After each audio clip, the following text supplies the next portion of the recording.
Hello everyone! Welcome back to the Air visual novel.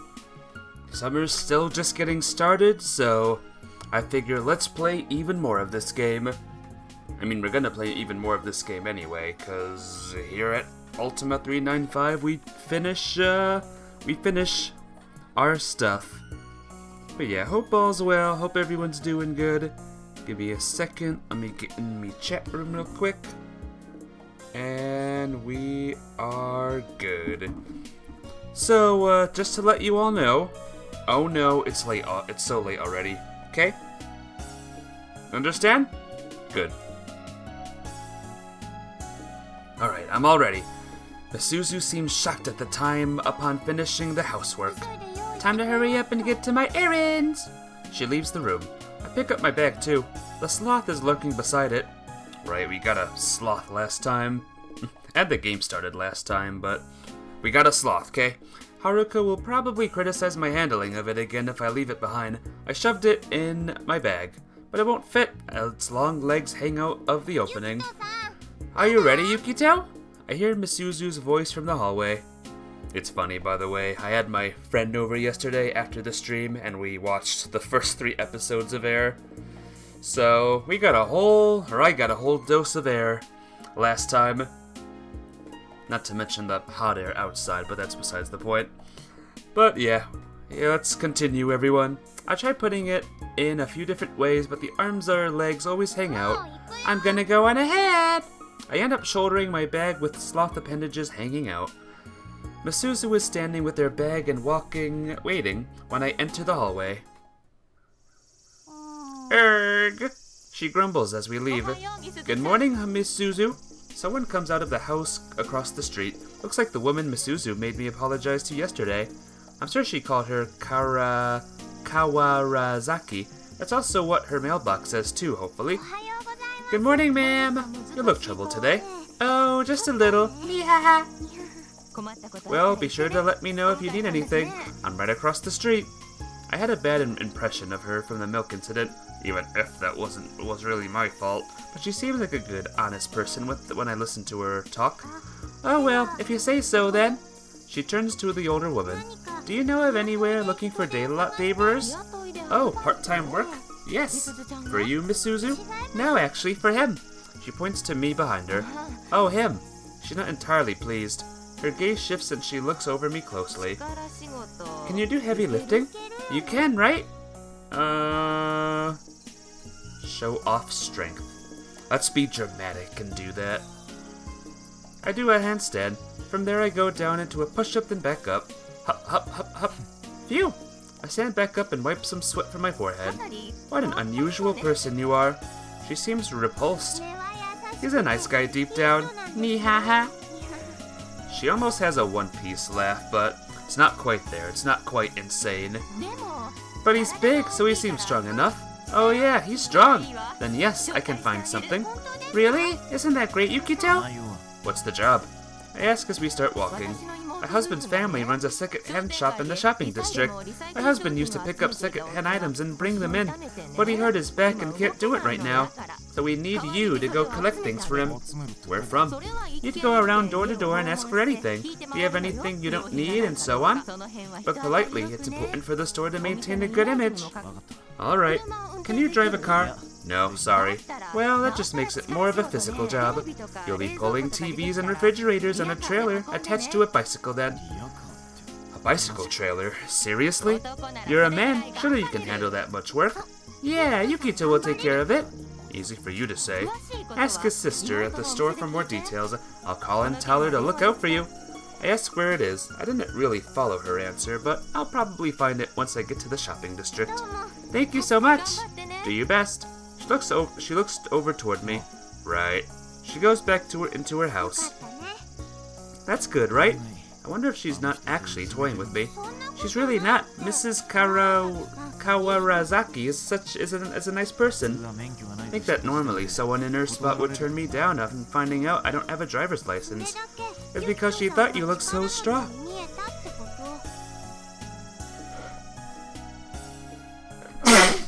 Excuse me, oh my gosh. By the way, how are you doing on time? Huh? Oh, what time is it now? Looking at my face won't help answer that. Your watch. I take it out of my pocket. Ah, I've gotta run! Time to dash. She runs off. Wham! Suzu trips spectacularly.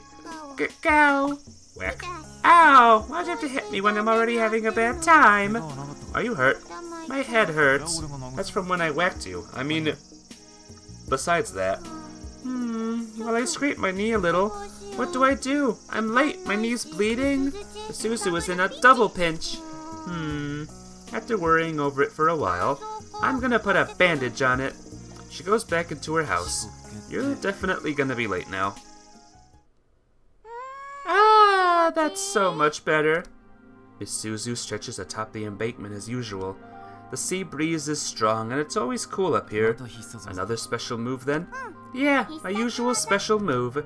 The special move here is her strategy of sneaking in after an hour and acting like she was there before starting class in second period. She'll have to wait for the break to do it. I'm telling you, they know. Huh? It doesn't seem like she hears me. The wind is so strong that she can't.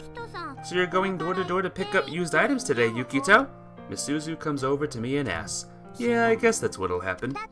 Then I'll add some stuff to your map. Let me have it. Add some what now? Strategies, like places where you might get a lot and so on.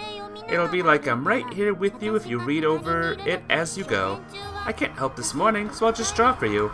The map is already as weird as it is. I doubt she'll add anything normal, but... okay, why not? It's information from someone who has actually lived here a long time. It might help more than just going at it on my own intuition. I decide to ask her to add to the map. I hand it over and Miss Suzu sits down on the embankment taking a pen from her bag and getting to work. She seems to be drawing very carefully. It takes her a while. Here you go! Thanks. I take the improved map. Just then the school bell rings. Well, see you later. Yeah. Good luck. Bye-bye! She jumps down from the embankment and dashes off. Now then, I should go too. The store is tucked away in the shopping district. The sign says Sakuma Secondhand. I go in and call for someone, and a friendly woman appears. Are you the person who's helping out today? Yeah. Oh, sorry, it's so hot today. It's hot today in real life too. Like, very hot. It really feels like a prank on us, this heat. But you really are young. I bet you'll be okay. Gotta get that bag after all. You're funny. She starts getting things set for me with a smile. Well, do your best. Such as it is. I say goodbye before leaving the store. The cart is pulled along behind me. I start walking, dragging it along with the clatter. It's so hot. I begin sweating immediately. So now, I take out the map I had shoved into my pocket. Okay. There's something added around Takeda Mart. Tomioka's house. They have a big dog. I'd like to play with it. Besides, it is a drawing of, I think, a smiling Miss Suzu beside a smiling dog, I think. I tilt my head to the side and my neck cracks. Then I check the map again. That was all she had written. What was that supposed to tell me? It really is like having her with me. This is useless. I'll trust her notes. And probably get lost a bunch, but whatever. No, wait. I noticed that the drawing of Miss Suzu giving a peace sign. That's like V for victory. Victory for winning over the dog. The Tomiokas are dog lovers. Win over their dog and they'll like you. Then they'll probably sell a lot of electronics or something. That might be what she meant. I get it now. That has to be it. Victory is within my grasp. I start walking to find that house as instructed. Rattle, rattle. And yet, rattle, rattle. What am I doing, really? Listening to the cart rattle behind me is making me depressed. Vroom! Huh? A bike goes past me before stopping a short way ahead. The rider removes her helmet, turns back to me, and... I was looking for you. It's Haruko. What do you want? You said to find your work yesterday. Did I? I don't remember. I don't really remember. And anyway, I wouldn't need to if you just returned my doll. I stubbornly hold back from saying that, though. Well, I said I would, so hurry up and get on. Get in the cart, get on the bike. Don't I have a job, though? I should finish my job first. Alright, step on it. I sit down in the cart. Alright, here goes. Oh. Well, where's the cart? Haruko gears up to pull the cart. What kind of VIP do you think you are? Whack. She kicks me over. Hey, don't get violent. Why are you trying to do this manually when you got a bike right there? And why do I gotta pull the cart? You do it. Oh, right. Hitch up the cart. Rattle. Why not get in? Fine, then just do everything yourself. Haruko gets on the bike. And go find your own work, too. That was always the plan. Oh, really? Then see ya. Vroom. The bike roars off. Oh, hang on a minute. Okay. Rattle. Rattle, rattle. I keep pulling the cart, baking in the sun as I go. The creaking from its wheels is truly miserable to hear. Looking around me, I find I've come to somewhere that doesn't really count as seaside. Am I still not there? I wipe away sweat streaming down my forehead. No matter how you look at it, you couldn't call this a healthy sweat. Hey, I am Thing. How you doing? I'ma send a nuke to you. Well, problem is there's already a nuke here. It's called the sweltering summer heat. That's what's here. And Zerdman's here. How you doing?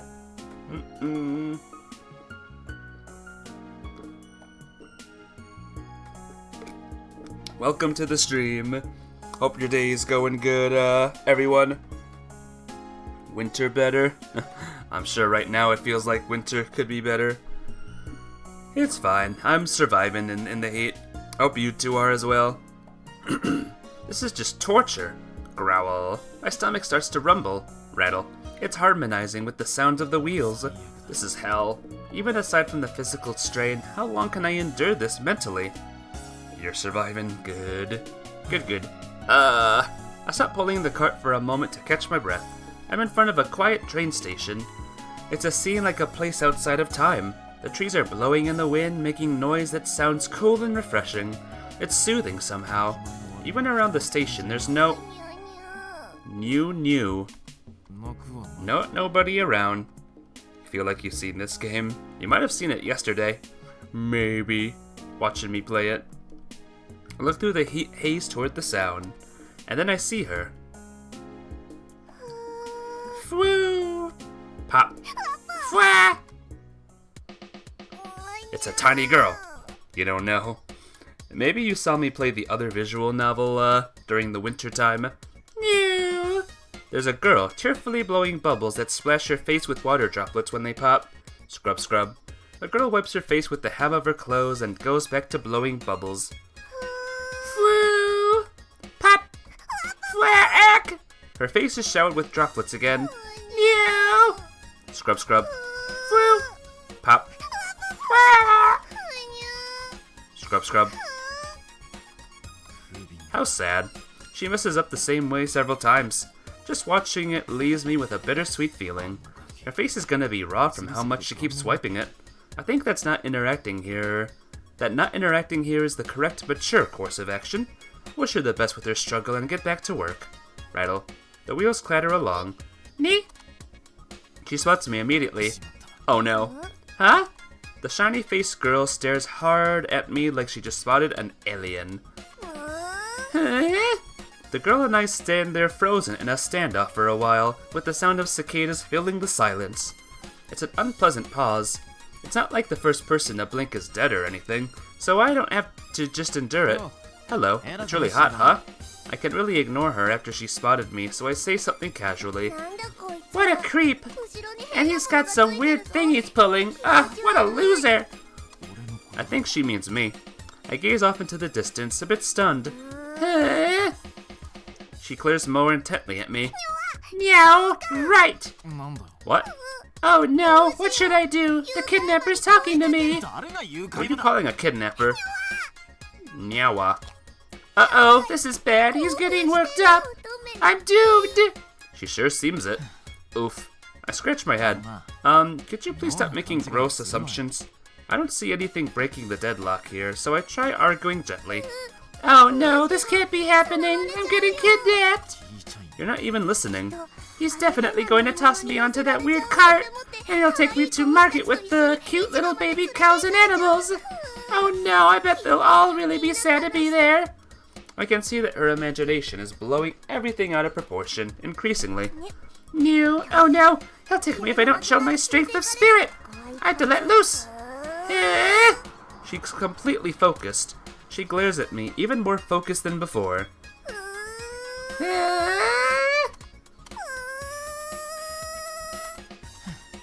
This is idiotic. I shake my head and look away from her. Meow, now's my chance. Huh? Wham! Ah! I feel an unbelievably intense pain from my solar plexus. Why doesn't she run? 'Cause she's a weirdo. I taste something sour rise at the back of my throat. Yes, I did it! Victory for Michiru! Tap, tap, tap, tap. The girl runs off. There we go. Now she ran off. I see her go off through the heat haze into the sun-baked landscape. Ow. What the hell just happened? I press a hand to my solar plexus and attempt to understand the situation. Finally, she's gone. Yep. I focus with all my energy. What am I even doing? It all makes less sense the more I think about it. I let out a deep sigh. Whatever. I grip the cart's handle. I come back to myself a bit and begin walking, holding Misuzu's map in one hand. This is it! I can see a nameplate that says Tomioka. Went over the dog for a victory. Guess I should get going. I pass through the gate and look for their dog. I find it immediately. It's sitting right by the doorway. It's huge! It's the size of a person curled into a ball.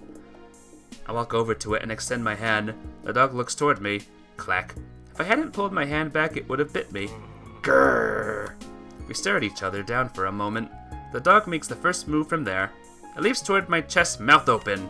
I dodge it and grab the dog in a bear hug as we fall to the ground together. Bark, bark, bark. Hey, hush, we're friends, don't attack me. It's a big dog and strong. We're both trying to pin eat the other. We roll around and our positions shift. Eventually, I prove to be stronger and the dog settles down. Phew, I did it. Excuse me, what are you doing? Someone has been watching from the gardens.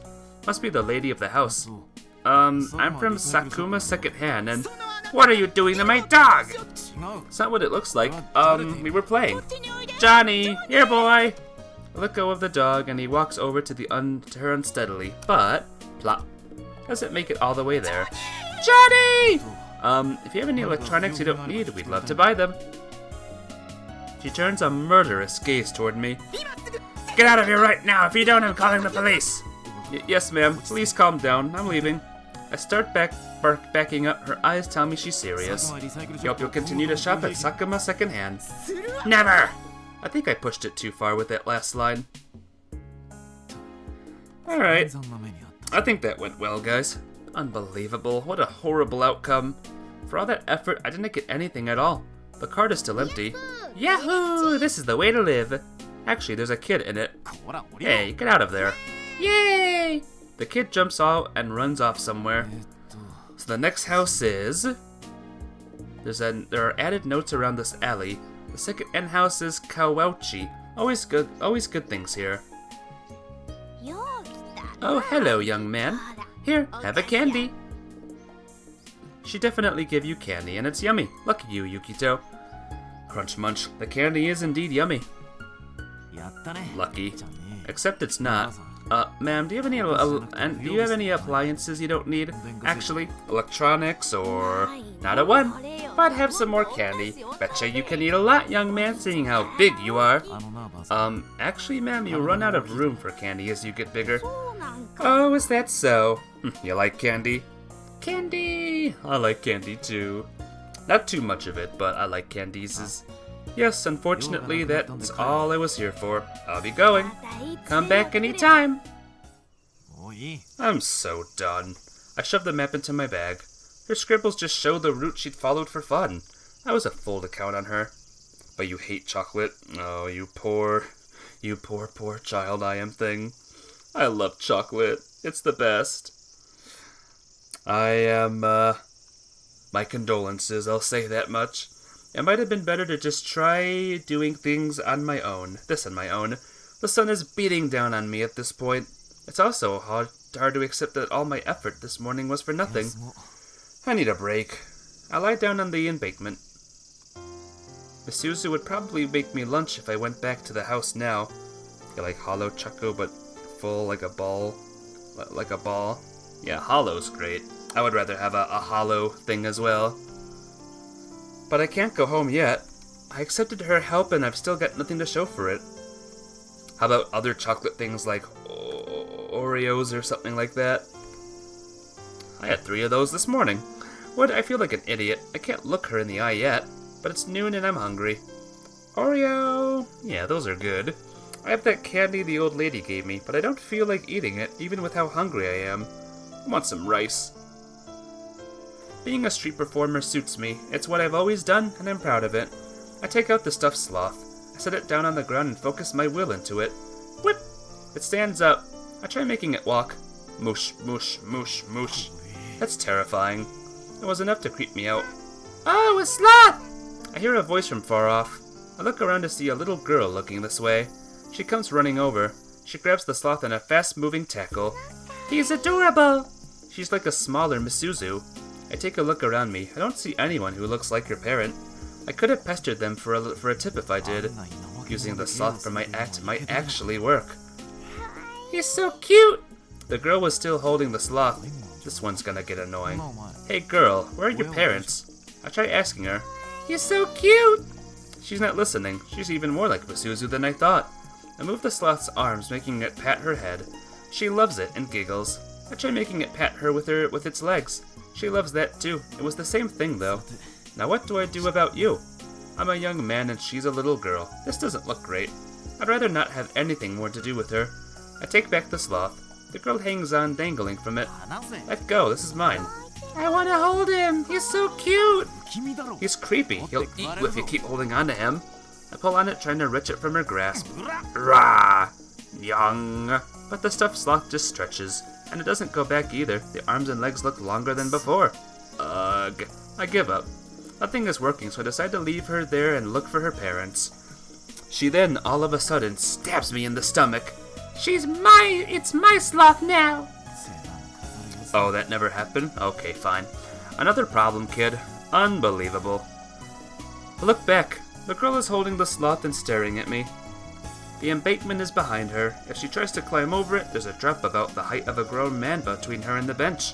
And the road is on the other side. Seriously, this kid is a problem. In the end, I decide to bring the girl with me. I can't stomach the idea of leaving a kid this young on their own. He's so cute! The girl is on my back, holding the sloth. She doesn't seem concerned about not having her parents around. I try asking people on the street. I don't get any leads though. I'll probably just have to go to the police. Would have preferred to avoid that. I'm a shady character myself. I don't want any complications. But my resistance wavers when the girl starts crying. Don't be silly. Stop crying. Be a man. Oh wait, you're a girl. I can't see any reason why she's crying. Sloth? Yeah, we were carrying a stuffed sloth, and it's being hijacked by a girl now. What's the matter? Just disappointed with life? We've all got problems, but you're still young. I feel like I'm on the wrong track for giving reassurance. You like sloths? Sloths are cute. The girl shows no signs of stopping her crying. Ah, what do you want me to do? I put my hands on my head. If only she were here. What would she do if she was here? I take out Misuzu's strategy map. They have a big dog. I'd love to play with it. She'd definitely say that. Then that's what I should do for this girl. The young girl plays with the gigantic dog. The dog's protective instincts seem to go into effect when it realizes the girl's more fragile than it is. It's nice to her. It's totally different than it was with me. The girl grins and laughs the whole time. And a real animal is definitely more lively than the sloth I was animating. I'm tired. Oh, are you tired now? Sorry for the loud noise. Okay, let's go get something to eat. We went by old lady Kawauchi's house and got candy. This is good! Is that your kid? Don't be ridiculous. Do I look that old? Was that a car? A truck, actually. A very loud, obnoxious truck. My eyes aren't so good these days. Well, let me tell you, she's not mine. She's just lost. Hey, Minim! How you doing? Welcome to the stream. What brand? Old. The brand is old. I don't know what brand. Do you know her parents? Like I said, my eyes are bad these days. Can't see her face well. Oh, sorry for the bother. See you again. I pull the girl along by her hand. I want more! They're good candies! Sorry, but could you wrap some of those up for us? You're late, that's not good, how are you? I am well. You didn't miss too much. We met one new person, and we're helping a little girl find her parents, but you didn't miss too much. Yeah, take as much as you like. Thank you for all the help. Come back anytime, bring your wife next time. Then we go rest atop the embankment in the wind. You love watching kids on their own? Cool. You like to people watch? The girl plays with the sloth and eats candy. He's cute, and this is good. Why are kids so straightforward? Everything they say is so concise and direct. Prime a spec for that. Okay. I'll just stop reading I Am Things messages now. I mean, cute or good? Pick one. She considers the candy and the sloth. Then she eats a candy and hugs the sloth. It's good, and he's cute. She just changed the order. So what should I do next? I take out Misuzu's map. You're silly, I Am Thing. You're silly. A shadow falls over the poorly drawn pictures. You don't have to use that anymore. I look up and see Misuzu standing there. It's been a rough day. In a situation like this, I appreciate even Misuzu showing up. She's so cute, she says, soothing the girl. Have you been playing with her the whole time? Don't be dumb. She's causing me a ton of trouble. She's lost. She is? What's her name? I don't know. Ask her. Okay, what's your name? I'm 6! That's a great name. Be quiet, Yukito. Misuzu scolds me. What is your name? We say that before our age, right? I'm Saika. I'm 6! You're Saika? Yeah, Saika! What's your last name? Do you know it? Shino! Saika Shino. Does that sound right? Saika's a dumb name. Well, maybe she thinks your name's dumb. Oh, snap.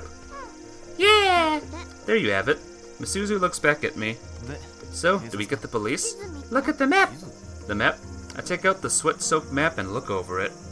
Oh, snap, I know. I read the note near the bridge. The Shino's house. They have a cute little girl. I'd love to play with her. Maybe their cute little girl knows this one, huh? Oh. I close it with a smack. Alright, then play all you want. But your mom's worried about you. We need to go home. Let's go, Saika. I sit atop the embankment and watch them go. What are you doing, Yukito? Just watching you go. Come with us. Why? What were you doing in the middle? What were you in the middle of doing? Oh, right. Remember the cart I had left behind since noon? Dropped down from the embankment to the concrete, letting the sea breeze push me from behind. I wish you had been here from the start. There's a chest of drawers and a kitchen cabinet in the cart now. The pieces are old but undamaged and well maintained. There are also some mixed odds and ends and a couple of cardboard boxes. Your mouse stopped working. Uh-oh. And it's fixed. Good. I just showed you around town. You did all the work. I've been useless the whole way. Well, we both did all the work. Creak, creak. The cart's wheels are whining with the increased weight. Listening to the sound, I think back on Misuzu standing and talking with the girl's mother, and at length, after we returned her daughter, what did you and the woman talk about back there? You know what I like about this game? I like the nice colors of the sunset here. Like, I wish real-life sunsets were that beautiful. And that's my compliment of the game. She'd thank me. Of course she would, but you took a while. Yeah. Did you make plans to play with the girl again later? Oh, I should have. It's fine. I'll be happy to see you again whenever, for what you did. You're right. Rattle. You're gonna lurk, Minim? Alrighty. We go back to the shopping district and I get my pay for the day. On the walk home. Oh! I hear Misuzu say quietly as she walks by me. What's the matter? A bubble! When she mumbles that, I look to where Misuzu is looking. The sky is shifting from red to deep indigo. A small bubble is drifting through the air with no clear origin. How cute! Hee-ha-ha! Misuzu looks delighted and extends her hands toward the bubble that comes floating by. It floats peacefully. Huh? The bubble goes floating by, slipping through Misuzu's fingers.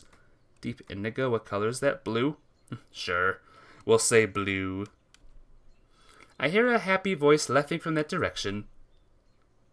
From that station, I passed by in the afternoon. That reminds me, Haruko said something about how trains weren't an option for getting out of town. We were both pretty cowboy drunk at the time, though. I may not remember, but there must have been some sort of reason for that. It's a normal station otherwise. Well maintained and no sign of issues. So what's wrong with it? Oh!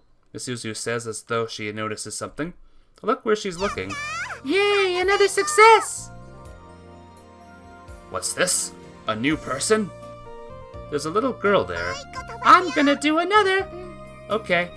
It was a genuinely fantastic scene. Like getting lost in a forest of dreams without realizing it. A scene that made you doubt your own senses. Oh, it's Miss Toho! Misuzu says the girl's name. What? You know her? She looks cool. She is cool. Yeah, that's Minagi Tono. She and I are classmates. Ah! The girl notices us. She stares at us without saying anything. Oh no! Why, she's so freaked out. Misuzu keeps moving her mouth, trying to call out to her classmate. Her classmate just keeps staring at us, her expression unchanging. And then... suddenly, a sense of reality returns to the atmosphere around the girl. At some point, the scene has shifted from sunset to nightfall. Tap, tap, tap, tap. The girl walks over to us. Oh, hi, Miss Tono. Misuzu greets her classmate nervously. The girl doesn't respond. She keeps staring at us. It seems like her classmate's lack of response is upsetting Misuzu. Should I intervene to help somehow? What a coincidence. The girl finally says something. Yeah, it's crazy. I didn't expect you'd be here. Misuzu is overacting her surprise.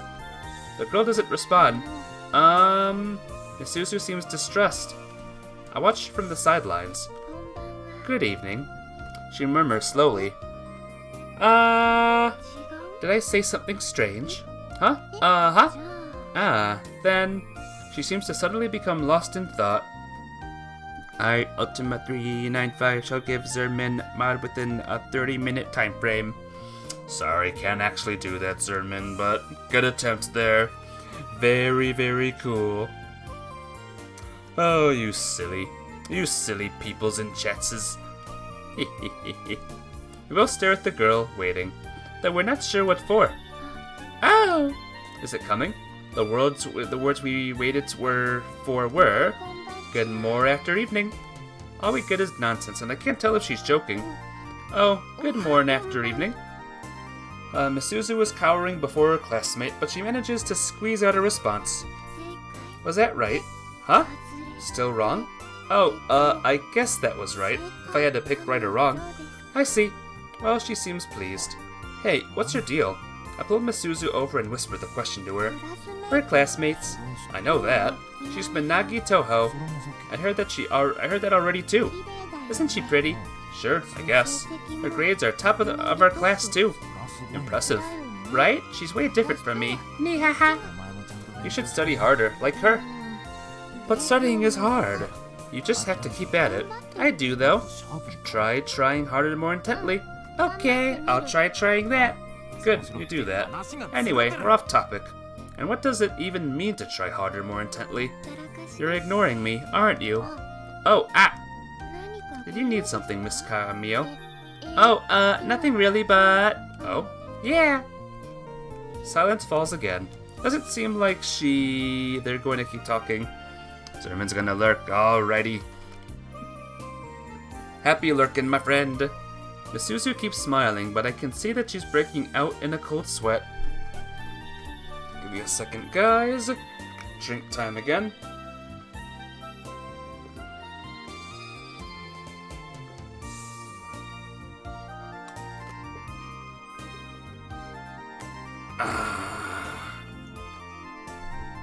Good stuff. It seems like they're not terribly close. That said, why don't you relax and chat as classmates? For now, I'll try to save the situation. Oh, yeah. You can do it, Misuzu.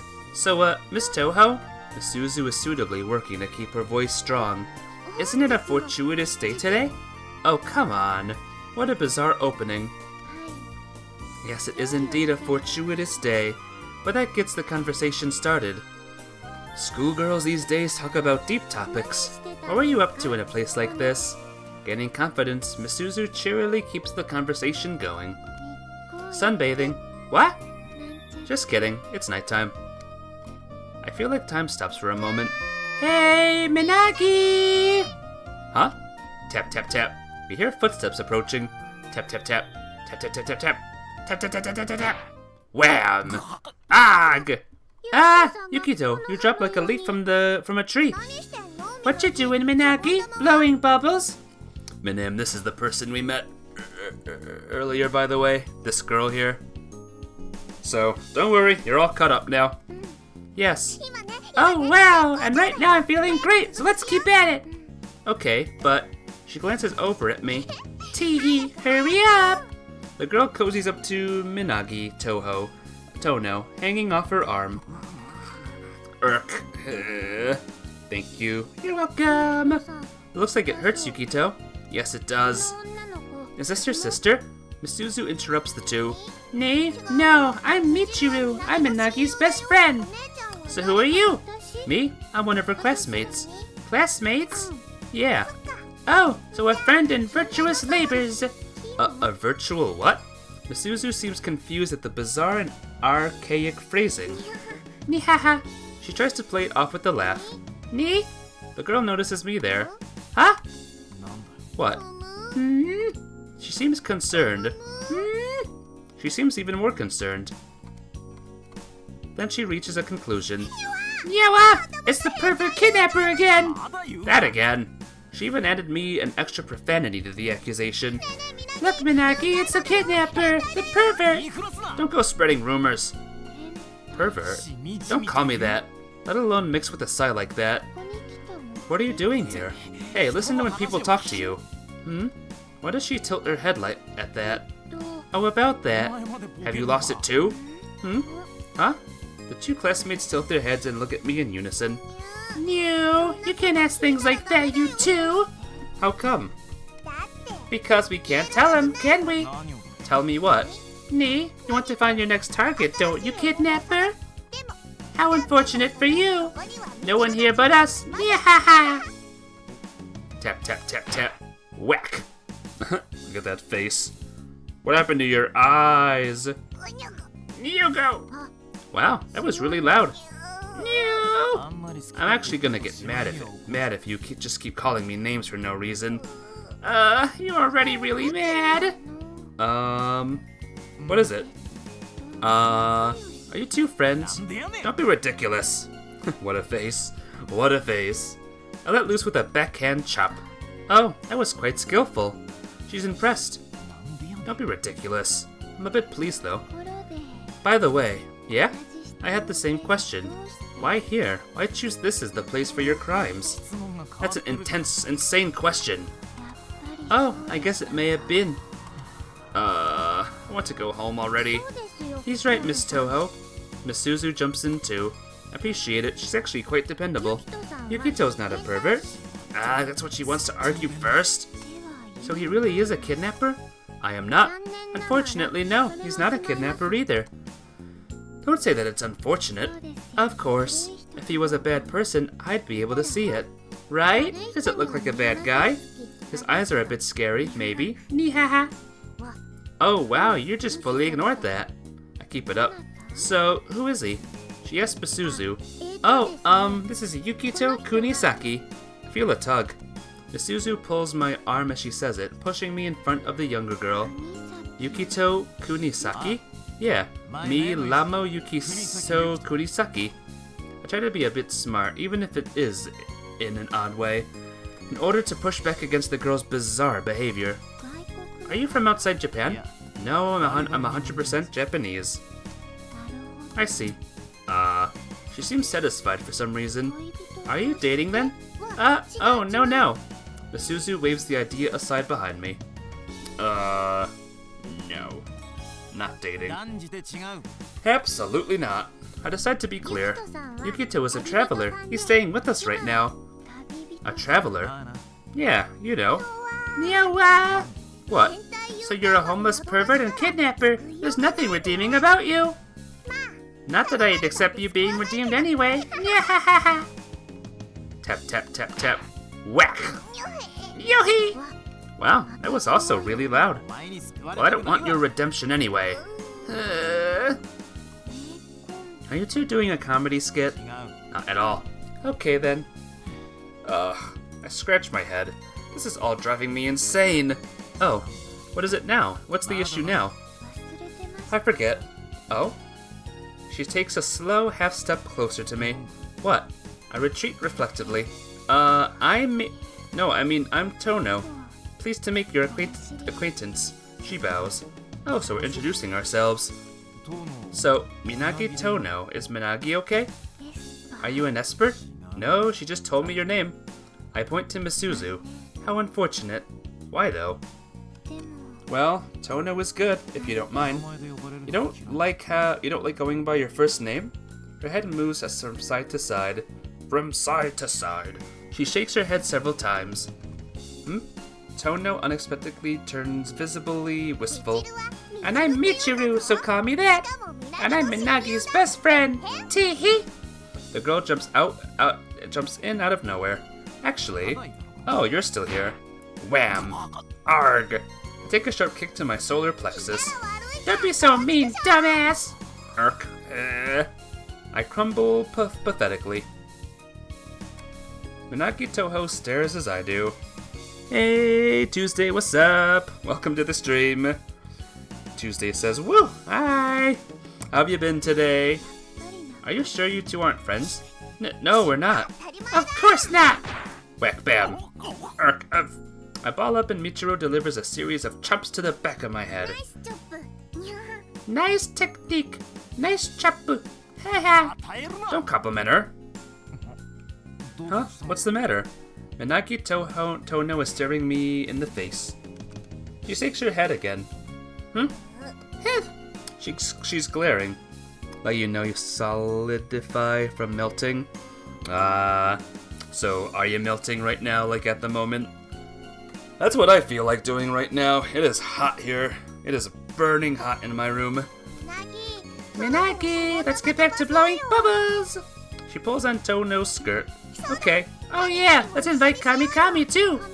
Kamikami? That seems to mean Misuzu. And you go home already? I knew you'd say that. Why does this little brat hate me? Huh? Tono is staring me in the face. What's the matter? Her head moves from side to side. What's her deal? She keeps doing that. Michiru? Nee? It's late. Let's come back tomorrow. We were just getting good at blowing bubbles too. Getting good? If I'm not mistaken, they only made one. I thought, but I didn't say anything. I'll go make a bento for lunch.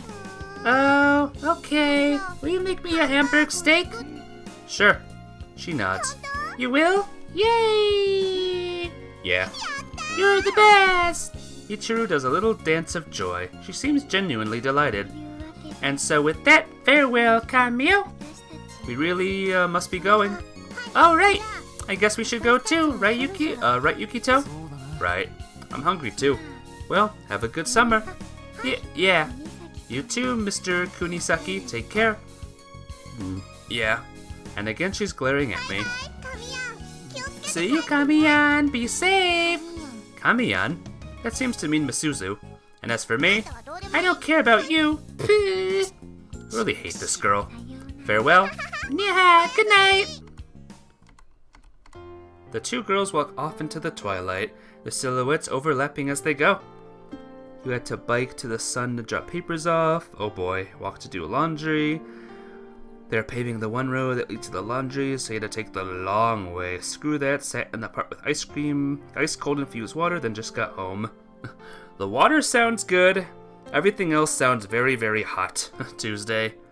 Burning hot, I want to say. I'm glad you made it home alive, my friend. My gaze follows them reflexively. Hey, yeah? Did I do something to offend that girl? Well, I don't know. It just doesn't make sense. By the way, you left the train station off of your map. Oh yeah, the station's not in use anymore. I didn't think it would be worth adding. It's not in use? Yeah, they ended train stops there a while back. Was there an accident or something? No, it was something about management or money. Oh, so they closed the line, I guess. That really does rule out leaving by train then. Sitting in the shade in the park with ice water. That steel, big mug, I'll say, is a godsend. I bet. Well, keep cool, alright, Tuesday. Don't let the heat beat ya. Want me to add it? Add what now? The station. Did I draw it on the map? Oh yeah, it's a handy landmark. Okay, I'll draw it then. Thanks. Sure, let's head home. Yeah. I gaze out into the distance toward the summer sunset as Misuzu and I walk. I can see that a dusting of countless stars have come out and are twinkling over the ridgeline of the mountains. Wonder if that's the Milky Way. The sky is so vast the stars seem to twinkle out of joy at the life that thrums beneath them. I take a long look around, drinking in the full starry sky. It's so beautiful. There's nothing to blot them out like in a city. I can see each individual star out there. This kind of sight is one of the best parts about traveling. After eating dinner, I lay down on the living room floor, not even watching TV. My hand is holding some bills in front of my eyes. Stop staring at your money, Yukito. Let's play cards. Should I just take this and run? No, I still need to reclaim the tool of my trade. Or I could just buy another doll with this. Why not? The other one definitely is old, but it has so many memories attached to it. I want it there to share in the joy when I make it big someday. Lots of memories, lots of dreams. And now you're not making any sense. Nah. I roll over. Come on, Yukito. Cards! Want to play a game? Sure, but I just loaf around instead. Yukito, you got rich and changed. I don't like you like this. When I sit up, Misuzu has vanished from where she was playing cards by herself. Maybe she went to take a bath. I need to wash this sweat off too, but I just can't summon the energy to do it. I'm tired. I'm used to walking for most of the day, but this is an emotional exhaustion. But I won't see anyone aside from Misuzu, so who cares if I don't take a shower? I pull the blanket up to my stomach in an attempt to go to sleep right there and lie back down. Tap, tap, tap, tap. Oh, are you going to sleep already, Yukito? If you don't take a bath, you're gonna be sticky. Stinky. I lay there sulking. Oh, you're asleep. Sniff. You're not that stinky, I guess. Where'd that map go? Rustle, rustle. Here it is. She draws something. Update complete. Guess I'll crash early too. She looks around. 1 L is 1 liter metric unit. Each liter is 1.04 liquid quart. Problem is I don't know liters and quart and all of that stuff. Sorry. I failed at that class. Big time. I want to cuddle with it tonight. Oh, I can see its legs coming out of its bag. I heard digging the sloth out of my bag. There we go, free at last. I feel like its legs are stretched even longer now. Oh well, he's still so cute. I'll borrow him for tonight. Good night. Tap, tap, tap. Nah. I felt like I heard Misuzu until just now. I'm not sure if it was a dream or not. I go back to sleep. When I next open my eyes, Haruko is where Misuzu was before. She has a piece of squid sticking out of her mouth and is pouring sake into a glass. I stare blankly as I drift in and out of consciousness. My eyelids start to close again after a while. Glug glug. Splash sploosh. Gulp. Cough, cough, cough. I come on the verge of suffocation and cough up whatever was blocking my throat. Is under 4 cups that help? Kind of. I mean, cups come in all shapes and sizes, so maybe not. You figure you would be more familiar with cups of quartz. Don't know. Metric is super easy even for me. I must be that retarded then. That's how stupid I am, guys. Anyway. Are you trying to kill me? Haruko is standing over me.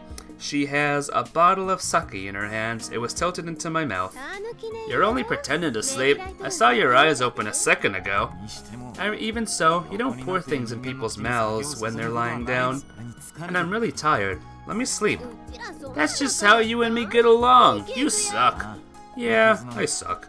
I'll lay down again. Sucky sucker. She repeats it like she's chanting a curse for a while. but then breaks down into laughter. Oh, come on, you gotta play along with me or this son doesn't get to relax either. Look over and see her playing with my doll, then take this and let it rest. I pull the money from my pocket and hold it out to her. What you got there? She takes the money and looks over it carefully. Can't you see? It's a 10,000 yen bill. That pays for the sloth. I'm going back to sleep. I'm impressed. You really can get it done when you try. Now I see. She just won't let me rest, she's muttering to herself. Did you sleep already? You're a real sad sack, you know? Guess you need another drink. She sticks the mouth of the bottle to my nose. How am I supposed to drink from there? I spring upright. Seriously, I win this time. Let me sleep. There wasn't any battle to win or anything. That's even better. Leave me be. Let me sleep. I'm just playing with ya. It's fun. She means playing with me like a toy. It's not like playing together with me. I can't help but focus on that. I'll go sleep in the shed. With that, I stand up. You really do just suck. Wouldn't it hurt to just play along at least a little? When do I get to sleep if I have to walk Misuzu in the morning after staying up all night with you? Why do you gotta sleep? Just ignore her. Ignore her. Haruko mutters to herself as I go down the hallway to leave the house. A measuring cup is all same size. I don't know what that same size is though. That could be any size. If know how big a gallon is, which I don't, it's roughly 1/4 of a gallon. You folks have a measuring cup. I never see it. But it's okay, and partial measurement that the US uses is so confusing, lol. No, I'm just very, very stupid. I never cared about any of that stuff. Just give me any bottle and I'm good to go. Ha ha ha. Yeah, gotcha. What's the matter? You can sleep here. I'll go drink in my room. She gets up, taking the sake and snacks with her. Well, good night then. A piece of squid is sticking out of her mouth the entire time right to the end. That leaves me on my own. It's finally quiet. What a quiet night. I got by with just being forced to drink sake non-consensually and having the bottle stuck in my nose. I pull the blanket up to my stomach and lie down on the floor. Hey wait, I forgot about my doll. Open my eyes and look around. Flying over where Haruko was sitting. She actually left it sitting nicely on a cushion. I reach out and pick it up. I feel like it's been away from me for a very long time, but something feels off. I feel like it's smaller than it used to be, and like one of its eyes is missing. This can only mean one thing. She ran it through the laundry. It even smells freshly washed. A single day seems like a short time, but it was a long, tough journey for my doll. I'm sorry. I press my palms together and folding the doll. Poor doll. Yo, July 22nd, guys! Yo! It's the next morning. Misuzu and I head for her school, walking side by side as usual, but we have another stop to make today. Misuzu and I wait in front of the girl's house. Really? Are you good on time? Yeah, for a bit longer. Misuzu has been holding the stuffed sloth this whole time. Oh, there she is. A little girl showed up alongside her mom. I'm pretty sure she said her name was Saika. I'm not too sure which characters is written with though. I'd guess probably by the kanji for color and fragrance or something like that. She comes running over. She goes straight to Misuzu. She doesn't even look at me. Here you go. Misuzu hands the girl the stuffed animal. Hold on. I put a hand on it, stopping her. Huh? Oh, never mind. Here you go. Misuzu moves to pass the sloth to the girl again. The girl hugs it close and heads back to her mother. Bye-bye. Misuzu waves to her. The girl and her mother wave goodbye. Her mom said that she actually just got out of the hospital. Whoa, was that what they were talking about before we left yesterday? But she'll be okay with that stuffed animal there for her.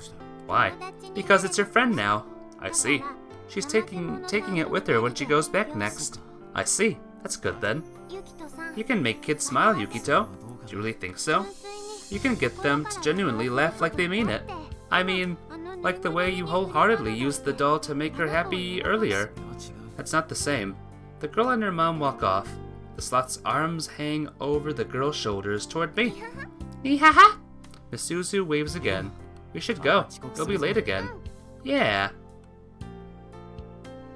The ground is soaked with water that someone had sprayed to keep the dust down. The puddles will dry up by noon, I suspect. Everything is cyclical. even in summer. Does time exist in the sky? If I look up at the sky now, it's the same one as always. It's there for me, unchanged. And that's the way it will be forever. And somewhere across the sky there's a girl with wings. There always has been. There still is even now. Up in the atmosphere she continues to spread her wings. She fills my vision and my imagination. It's a beautiful sight, and yet for some reason it's a deeply sad one. Give me a second, lads and lasses. Okay, I bring my eyes back to ground level. The purpose of my journey is to find the girl who's still up there in the sky. I don't know what I'll do when I find her. I'm just chasing after the idea I have of her, as my mom taught me when I was young, that's all. And yet I always see her with a sad expression on her face. My dreams are tinged with the colors of sadness, just like how the sky's blue is always a sad color. I get this feeling. There's another me out there. If the girl ever comes down to Earth, is that what she'd look like? Misuzu. Huh? Do you have wings? Wings? Yeah. Of course not. I wish I did, though. Figures. You're so weird, Yukito. Give me a second. Okay. That was precisely the point. Misuzu can't be the girl in the sky. After all, her smile is right in front of me. Why did I even think that for a moment? I'm not sure myself. Oh, perfect timing. Is it? I'll be back later. As far as I know, this is the first time she hasn't been late to school. Bee! She turns back at the schoolyard gate and flashes a proud peace sign. You're supposed to be on time, though. She's the first person I'd ever met to brag about not being late. Let's hang out when I get home. Hang out by yourself. Aw, I can't focus on makeup work that way. Don't get greedy, I'm busy. The Ugu from Canon had wings. Oh yeah, IU had wings. Doesn't look like she has one though, this girl here. By the way, Tuesday, have you heard of this game before? Called Air? It's pretty good. The anime version's super good. But I want something to look forward to after this. Okay. Oh, fine then. I decided that the only move is to give in. You know the size of a can of pop? I mean, you know how big it is? You mean soda, right? I guess so? Never heard of it. Oh, it's good. All of the animus from Key Animation are pretty good. She'll never go inside the school if I don't. Really? Yeah. Then I'll do my best in the makeup classes. Yeah, you do that. Okay. What should we do later? You should go in already. Huh? What did he say? It doesn't seem like she hears me. The wind's too strong. Soda, you Americans with your weird made-up words. Well, pop is normally a made-up word to us. Words are just strange. You know what else? You know another fun fact about words, Tuesday? And words, man, we made 'em up! You'll be late again, you dummy. We made up words. Imagine, it's made of letters. That's all words.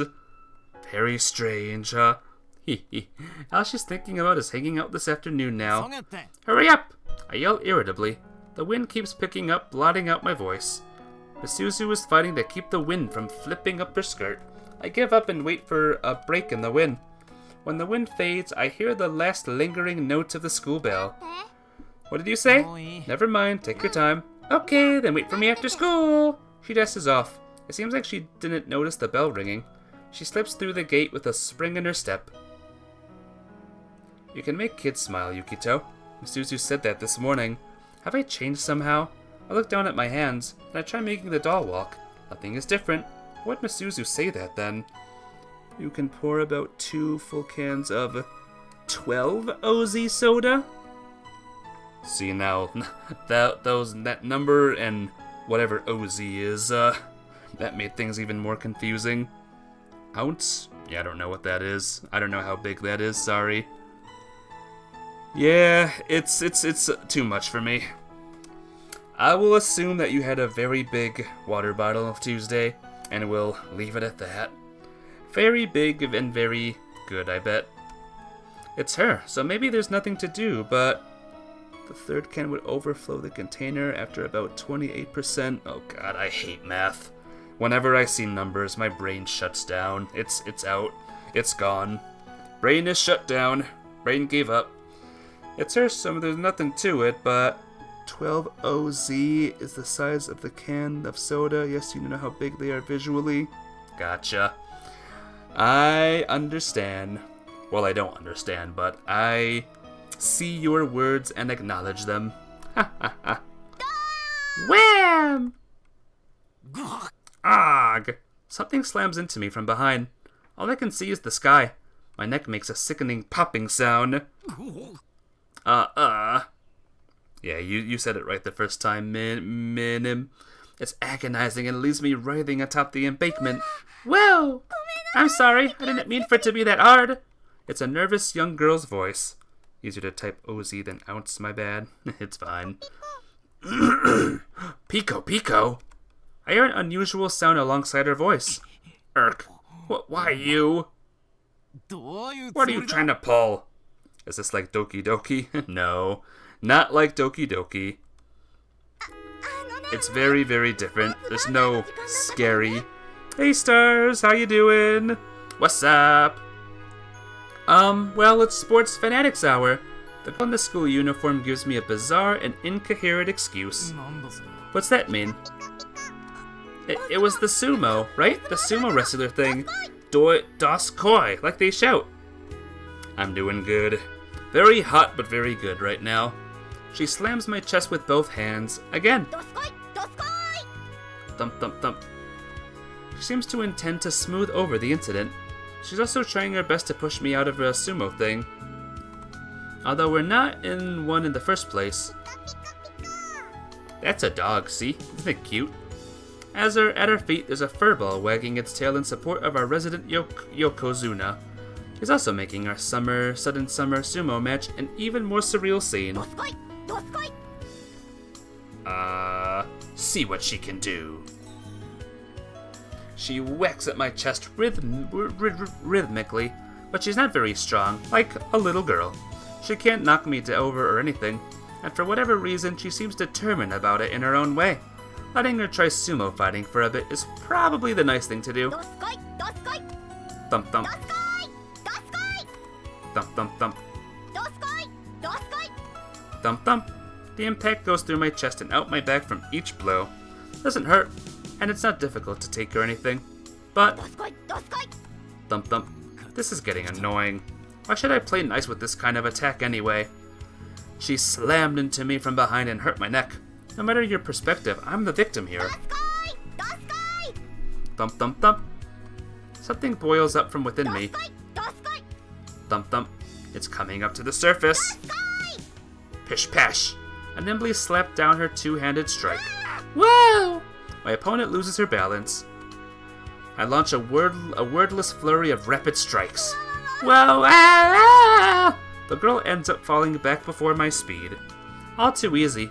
And then in that moment, she drops lower again and counter-strikes against my attacks. Oh no, I won't lose! Now it's just a battle of wills. Then we got the strange names for things like Chesterfield, a couch. You call couches Chesterfields. That is interesting. I wonder where that one comes from. Like how they got that from couch. Wham, wham, wham. Pico, pico, pico. This is insane. An epic battle between two people and a dog atop this sun-baked embankment. I increased the speed of my strikes. Now I'm making a contest of it. Whoa! She's slowly driven back. Oh no! Ag! Her feet are at the edge of the ring. Throw her to the ground, finish her with a final blow. Finish her. I unleash a final shove at her chest to finish her. Boing! Boing? There's something else soft in my hands. What is this? I squeeze to confirm it. Boing, boing, boing. Oh, this is your... Yeah! You just grabbed my boobs! Oh dear. Oh no. Any kids watching, leave now. I mean, I guess I did. Perfect! Wham. Ag! The next moment, a wild two-handed shove sends me flying. I lost. Splat. The sky is so deeply blue in summer. 楽しかったね。 And that's game, guys. Game's over. We're dead. The end. Gotta look it up. Think anyone knows theory is after the Earl of Chesterfield is an English town or village? Maybe. Who knows, huh? That was fun, huh? The girl is laughing where she stands in the breeze. The weird dog seems to be too. I'm good now, thanks. I answer, rubbing my back after another intense impact on the concrete. When I composed myself a bit, I began to wonder what I was even playing at. Decide to change the subject. What are you doing here? A sumo match. Well, that's true enough. That doesn't change her answer, but I can't just drop it. That's not what I meant. I meant, why are you here? To become the Yokozuna. You've got a long road ahead. Still, I'll give it my best. It doesn't matter to me much if she reaches Yokozuna rank or not, so I try giving her an actual topic. Are you going to school? I asked, looking forward toward the school off in the distance. I feel a bit bad for her, thinking that, but she doesn't seem that smart. Ouch. But she probably here for makeup classes like Masuzu. Neat how you have words and expressions when the word is a mystery lost to time. Yep. Silly how that goes, huh? そうだよ。 Yeah, that's right. He gives the answer I expected. Bold of you, bringing your dog to school. Hiko? 違うよ。 Oh, I'm not. Potato was just sending me off. ポテト。 Right, Potato? Oh, well, good job then. 君は？ And you? Huh? 君は？ What are you doing here? She peers at me, her eyes wide. What's the plot of this game? Right now, I guess my main dude is looking for the girl in the sky, and he wound up in this summer town, and he's living with someone, just doing odd jobs and meeting new people. Right now, that's the plot, but it could change. Other things could happen. A sumo match. A real battle of the masters, right? Right. Actually, what am I doing here even? I'm waiting for Masuzuzu. I'm waiting for someone. Someone? She looks at me, her head cocked. Someone from this school? Yeah, you know. Is it someone I'd know? Hence the name Air? Yeah, something like that. I don't know. Who is it? I don't have to tell you that. Is it a girl? 君と How do you two know each other? お友達だ。 Are you friends? Dating? Oh no, Potato is doing the silent thing. The girl complains to the mutant dog sulkily. The dog barks at me. It seems like he's criticizing me. そんな君 I は award you first place in the Silent Treatment Championship. I don't like winning that prize. ポテトもおめでとう。 Potato's congratulating you too. I'm not enjoying this. Let out a small, tired sigh and look up at the sky. The broad blue expanse is incredibly tranquil. Oh, no. Impressive work from our #1 silent treatment player. She looks at me with frustration as I refuse to reply. A silence goes on for a while.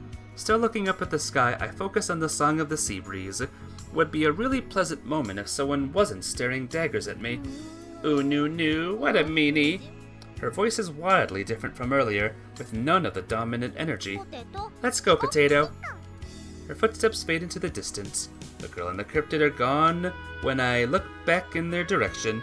I take out Masuzu's map. The unnatural-looking edition of the station. Oh, there it is, the station, on the right there. And her doodle's unchanged. I should probably have her redraw it again. Cameos. Let's go to the school. Looks neat. Don't play many games like this. You can't read stuff out loud. Sound terrible. Aww. Sometimes words get mixed up, like you read it wrong. I gotcha. Yeah, that can happen. It sometimes happens to me. But hey, it's good for a read, like, on your own too. I just like this kind of game, so I simply had to stream it for you guys. Alright, let's start with the area around me. I hop down from the embankment and walk toward the school. The school that's on the edge of the town's main road and the sea. The sea breeze comes over the embankment gently, blowing toward the school gates. The girl I just ran into is probably in there right now. It's quiet, and it doesn't look like there's anyone in the school at first glance. But even so, I catch a glimpse of several people. Guess the makeup classes are not over yet then. But what time is it right now? Wonder for a moment how long it will be until Masuzu emerges. There's bound to be a clock somewhere on the school building. I should check the time from it. Walk along the wall around the school with that in mind.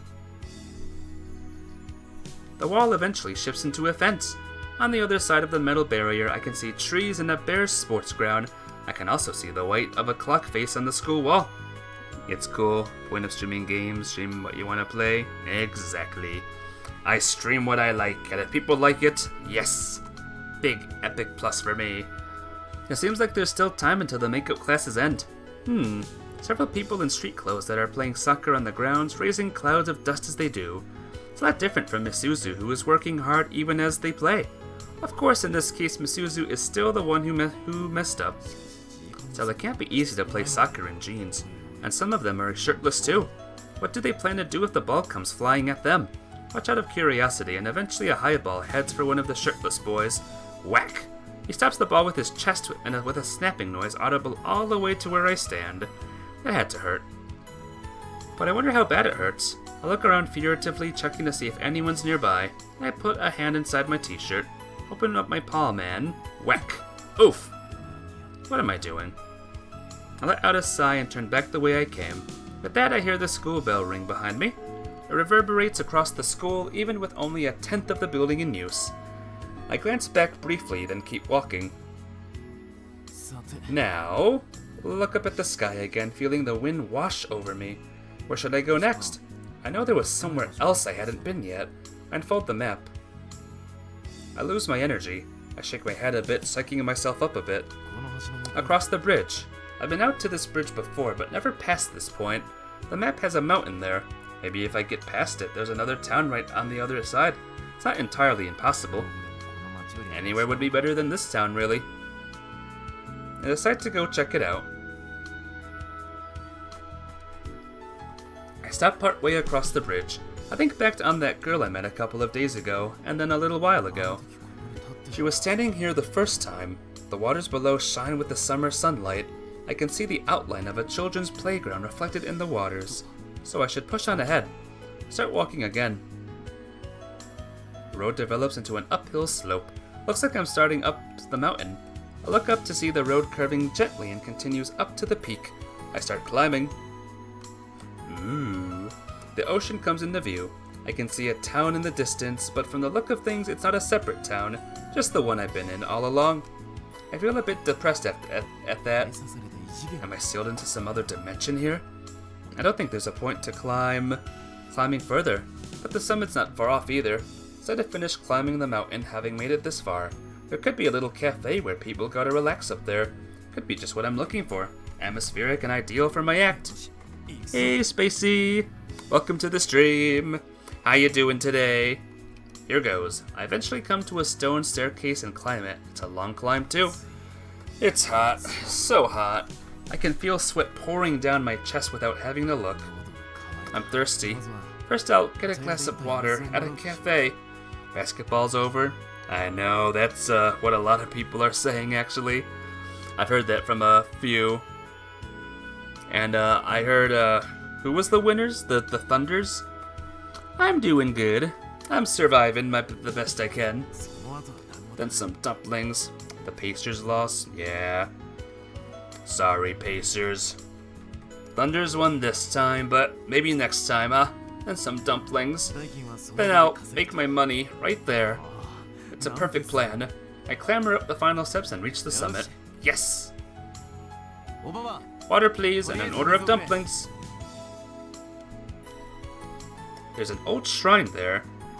Is that Indianapolis, the Pacers? Yeah. Our best player went down with an Achilles tear. Ow. That sucks. He's gonna be out all season next season. Oh dear. That's rough. That's really, really rough. Old shrine. That aside, there's nothing else at all. I feel irritable toward the cicadas, which suddenly seem to have gotten louder. I'm going home. I turn around immediately. What did I come here for? It was all a waste of time and energy. I should just stick to places with a lot of foot traffic. It's alright though, we'll do good next season. Yeah, I hope so. It's a tough one to spell. Yeah, you spelled it right, I think. Or spelled it more or less right. Back down the slope. I use what little energy I have to return to the shopping district. As usual, it's far from bustling, but it's better than anywhere else. Close. I look for the spot with the heaviest traffic. The bike rack at a nearby building looks good. I take out the doll and slide down in a shaded spot. Okay, let's get started. Determined to make it happen today, I set the doll on the ground. I should really pick a target. An old man and his grandkid, this is it. Grandkids and grandfathers are the perfect combination of asking for and giving gifts. Victory is mine.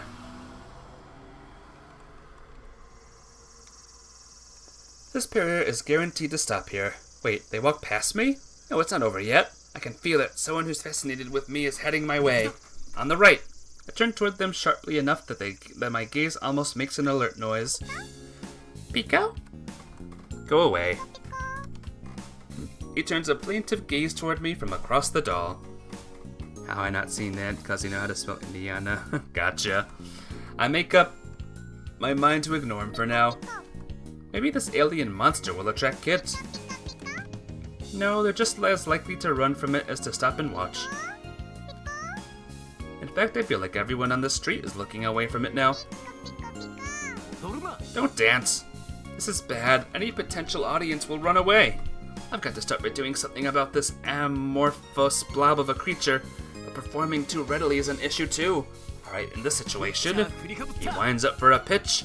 I grab the doll in my hand and do an exaggerated wind up for a throw. Pico! First pitch, it's a strike! It's like a knockoff Pikachu. A Pikachu? It could be. This could be the Pokey of this town. Pico, Pico, Pico!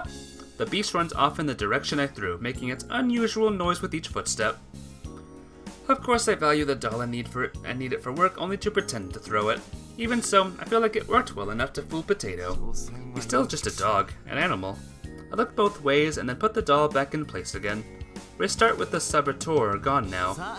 Now, time for a puppet show. I call out to the parents and kids walking by. I ignore the barking I hear behind me. Hey you there, good afternoon.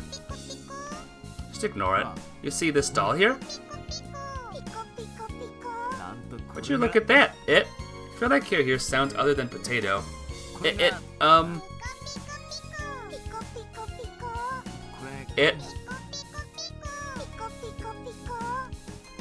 Are there two of these alien bioweapons?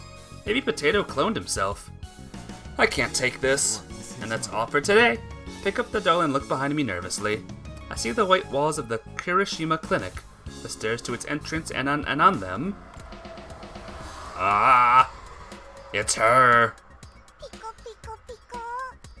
Another of the unholy monsters. Potato looks at me, concerned. Can this one talk too? These country fried aliens are really something. Having fun? I let out a deep sigh and ask them. Oh my gosh. There's two Pikachus now, guys. Yes, apparently. And how about you? I look at Potato. He shakes his furball head as if he's trying to say no. It seems like his defense is that he forgot about the doll and was having a jam session with Michiru. I glare coldly at Potato through the desperate act. Oh, whatever, just do what you want. Yeah, you two go wild. I clap softly for them.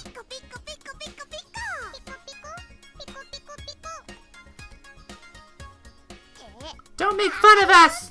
Oh wow, you speak human language. What are you doing here? Me? You here to catch dinner or something? I say, looking at the furball at my feet.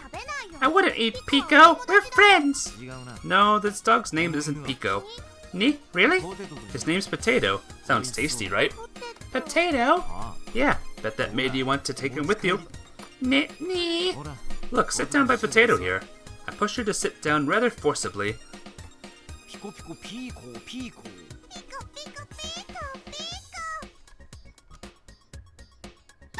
Don't be rude! Oh wow, you speak human language. Then Michiru slips out of my field of view. Yeah! Wham! Ag! You'll regret that! Michiru dashes off, leaving just the tapping of her footsteps behind. Urk! I press my hand to my solar plexus, which aches badly enough to go numb. That evil little brat! I glare in the direction she ran off in. Then something floats down in front of me from above. Huh? I catch it still rubbing my solar plexus. It's a white envelope. Someone had written with our compliments on the front with an ink brush. Looks like there's paper money inside. Did Michiru drop this? I look around. Nobody saw me catch it. Wah! Whoosh! And a flash potato runs by my feet and then is suddenly flying through the air. You'd stand out even in an Italian soccer league. I look toward the sun and smile softly. Then I look back toward the white envelope, staring at it intently. I get a feeling whatever's in here will be wild. Miners are entitled to 1/10 of what they find as a legitimate reward. Hopes are running high. I open the envelope. Rip, rip, rip. Coupons for rice? It's a type of product voucher that I barely recognize. I shove them back in the envelope for now, then shove it in my back pocket. Maybe they'll come in handy somehow, someday. I begin walking, still rubbing my solar plexus even after the pain had faded.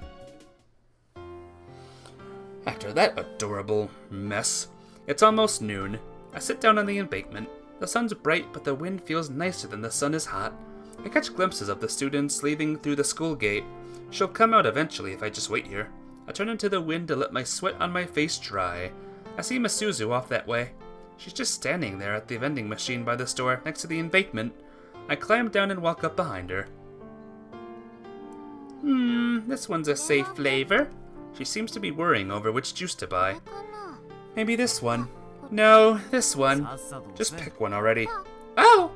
Misuzu touches the vending machine in her surprise when I suddenly speak up behind her. Oh, hi Yukito. Could you please say hi in front of me next time? Sorry, I just couldn't stay silent to sun seeing your indecisiveness. Anyway, what did you press? Oh, good question. What did I press? She's still holding the button down. Clunk. Her drink drops into an opening at the bottom. She just stands there, not moving to pick it up. What's the matter? Jelly gel juice. Huh? That's the button I pressed. Jelly gel juice. Okay, who would drink that? Jelly gel juice. What's that? Well, I've only ever had it once. Was it bad? I couldn't suck it up the straw. Jelly gel. An actual jelly. I envision a nightmare among juices from that description. You're probably imagining it accurately. Oh wow, that does sound like a terrible drink. Unfortunately, now that you have to make yourself drink it somehow. Cow! Misuzu's eyes tear up. Are you going to throw it out? It's a waste. Misuzu keeps pressing and clicking another button, but the drink for it doesn't come out. It already gave you a drink, now you just need to pick it up. Want me to do it? I stick my hand in the opening and pull out the juice box. It's heavy. The package has the Jelly Gel juice label and says, "Enjoy as is, no added water." Look over at Misuzu's face.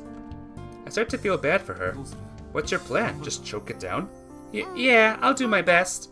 She takes the gelatinous juice from me, though in my mind, no kind of gel counts as a drink.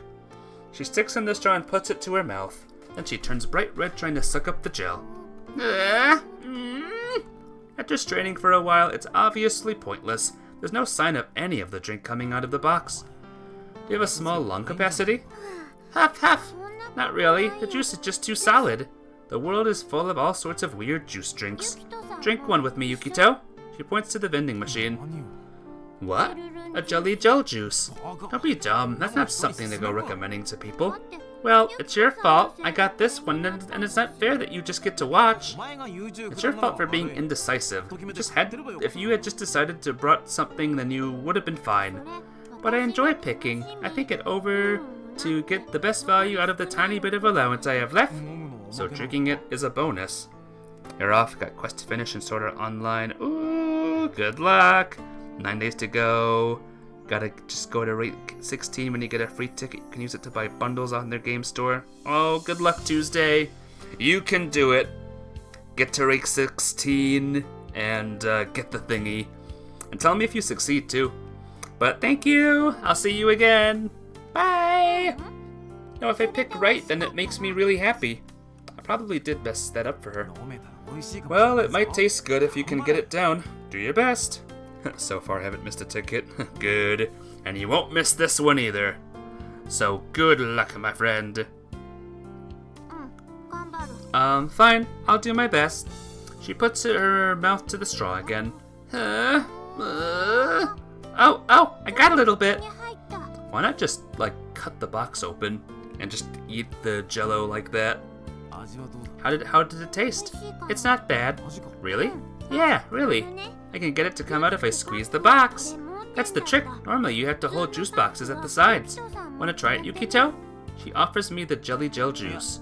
No, I'm good. I don't understand your taste preferences anyway. Too bad. It's really good, actually. Misuzu keeps squeezing the box and drinking the juice. It would be a bit surreal as a scene for anyone else to stumble on. 歩きながら Drink as well. Drink as we walk. Let's head home. I urge her along. Wow, I'm hungry. I'm hungry. Munch, munch. Eating time! Yeah, we're eating. You don't have to narrate it. Nihaha! というわけ Let's play cards after we eat. Why the so in there? すぐ動く We'll get stomach cramps if we're too active too soon.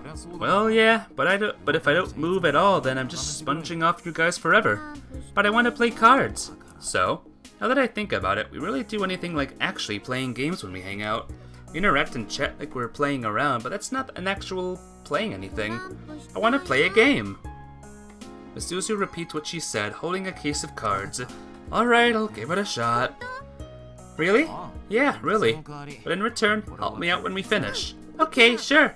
Saying that, Misuzu opens the case of cards and begins shuffling. と言っても Are you guys ready to play some cards?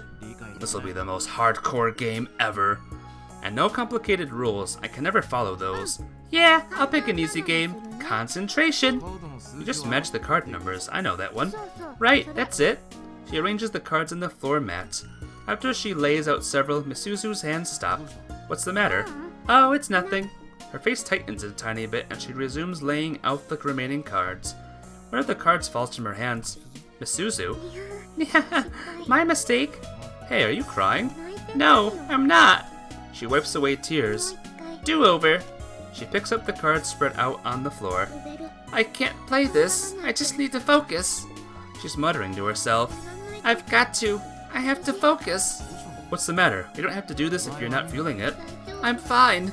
Fine. But that was all she could take. I'm not sure what she's struggling with, but I can see that she's struggling. This time when she drops the cards again, she just leaves them lying there. Then she starts sobbing loudly.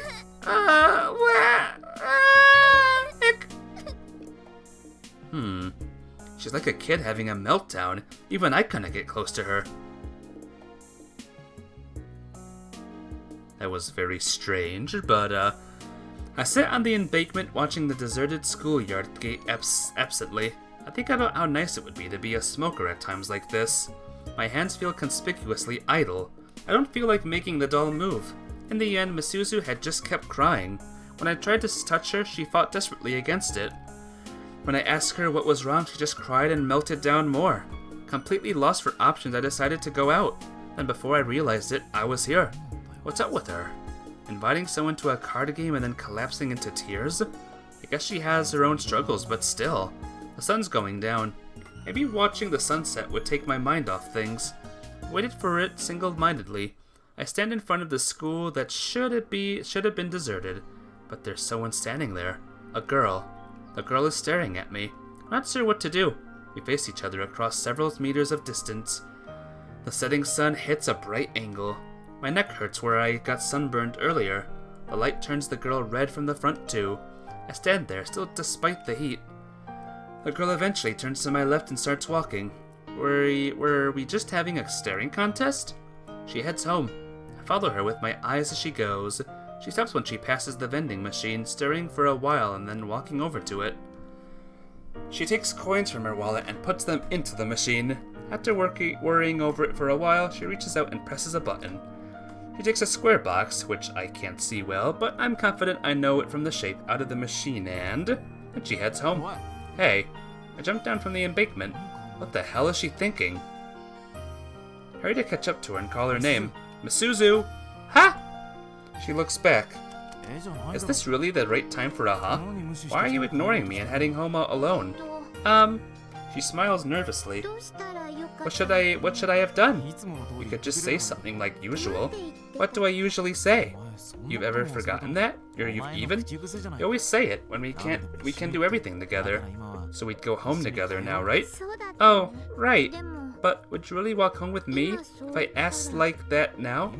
Now? Well, we're past that now. Would you walk home with me if I asked like that now? Misuzu repeats her question. Yeah. Yeah, I would. I was heading home anyway. Then, let's go home together. Sure. Really? Yeah, and I'm hungry anyway. You're always hungry, Yukito. Right, except right after eating. Nihaha! She laughs. Then let's share a juice. I'll go and get one. Misuzu spins around. Hey, don't get carried away. I'm never drinking that stuff. Aww. I'll drink a normal juice. Really? Yeah, I don't hate all juice either. And I'll go pick out a normal juice. There's no normal juice in that vending machine. I grab Misuzu by the scruff of her neck as she moves to run off. Please don't lump me in with your weird taste. Nihaha, sorry. Misuzu passes me and looks back from the bit ahead. Hey Yukito, are you my friend? Not at all. Oh, but I might become one. Oh, okay, that's good enough for me. Hey Yukito, huh? I want to look with you. For what? The girl you've always been looking for. The girl in the sky. I wonder if I've ever met her. Seriously? There's no way. Oh, you're right. I'd be really shocked if I met anyone like that. Probably be all like, can I touch your wings? Yeah, you would. Who even cares anymore? The sun's so pretty in the evening. Oh, cool. A seagull. They're neat. Huh? You're changing the subject. Even Misuzu catches on. Hey, Yukito. Let's look for her together, starting tomorrow. Are you gonna run away from me? Is she that far away? I was a fool to tell her any of this. Just drink your juice. I'm gonna have this one tonight while I watch TV. Misuzu seems fully intent on continuing the conversation. Want to help you look. You'll get in the way. I did find your doll, though. That's different. I want to, though. She's as stubborn as a kid. I'll have to distract her somehow. I run my hand over a frog doll they have out in front of a rundown pharmacy that we're passing. Well, can I help you look? The doll stirs. There's a sound behind us from where we just were. Huh? She looks back. The frog I touched looks over at us ponderously, then starts walking. What? Whoa, what's this? I feign interest. Oh, wow. Maybe it's trying to communicate. We should go closer. Yeah, I'll be right back. She dashes off to say hello to the creepy frog doll. I make it do some general movements. She picks it up and hugs it and plays with it a bit. It's a weird scene for anyone who happens to look. But I watch impressively. Misuzu is grinning and having fun. And I'm watching over her. It's a scene that exists exclusively for this brief summer. Aw, he stopped moving. I wonder why. He got tired. Or I did. It's hard to move something that big. Leave him be. He's resting. Will he be okay, though? I know him. He's fine. You're a popular guy, Yukito. You have a lot of rhinoceros beetles and frog friends. Right. Oh, that's right. You're a tadpole, huh, Yukito? Maybe the frog's your dad. I'll let her say whatever she likes. Bye-bye! She waves goodbye to the now motionless frog. See you tomorrow. We go back home and eat dinner together. Oh, stretching time. Oh my god. I was lying in the living room as usual with an excess of free time. Time to do my homework. Misuzu gets up from where she's been watching TV with me. She starts toward her room, then turns back. I'll go get some barley tea. She vanishes into the kitchen, then comes back out with a cup of brimming with barley tea. Don't spill that. I'll be careful. She crosses the living room and taking care to keep her upper body level. She makes it out safely. I turn back to the old TV. Oh no! Misuzu is in a pinch! I think I heard her say something in the hallway, but decide not to worry about it. The TV is showing the news. This is boring. I turn it off. When I do, the sound of the cicadas seem to get that much louder. Look out the window. Only things outside at night in the countryside are bugs, I assume. That's the kind of thought that the view inspires. Maybe go for a walk, do you think? Yeah. There's a cooling sea breeze blowing. I walk down the empty street alone. The asphalt that has been hot enough to almost melt during the day is now cool to the touch. not heading anywhere. I'm just walking, trusting in my hazy memories. Before I know it, I'm reached a little bridge. I can hear bugs chirping noisily from the high grass around me. On the other side of the bridge, I can see several streetlights faintly illuminating a road. Past that, the road proceeds into the darkness. There seems to be a few clouds in the sky now. A light breeze started to up at some point and carries the smell of petrichor with it. I should head home soon. Walking any further would just wear me out. I turn my back on this night and go back the way I came. Finally start to doze off into a light sleep, and then suddenly wake up. I don't know what time it is, but I know it's late since Haruko is there watching TV and drinking, so I had to get up for a while. I have something to ask Haruko. By the way, Misuzu kind of freaked out today out of nowhere. Does she do that a lot? Haruko stops, still holding a glass to her lips. It's almost like she's counting down time. And what did you do? She finally lowers the glass. I didn't do anything. I just let her have some time alone. Ah, you figured that out pretty well. That's all you can do when she has a meltdown. Did she give you a shock? What do you mean a shock? Think about it. How old is she? She's mostly grown, so it's shocking and weird when she goes crying and freaking out like that. She's always done that since she was little. She gets like that when she's close to making a new friend.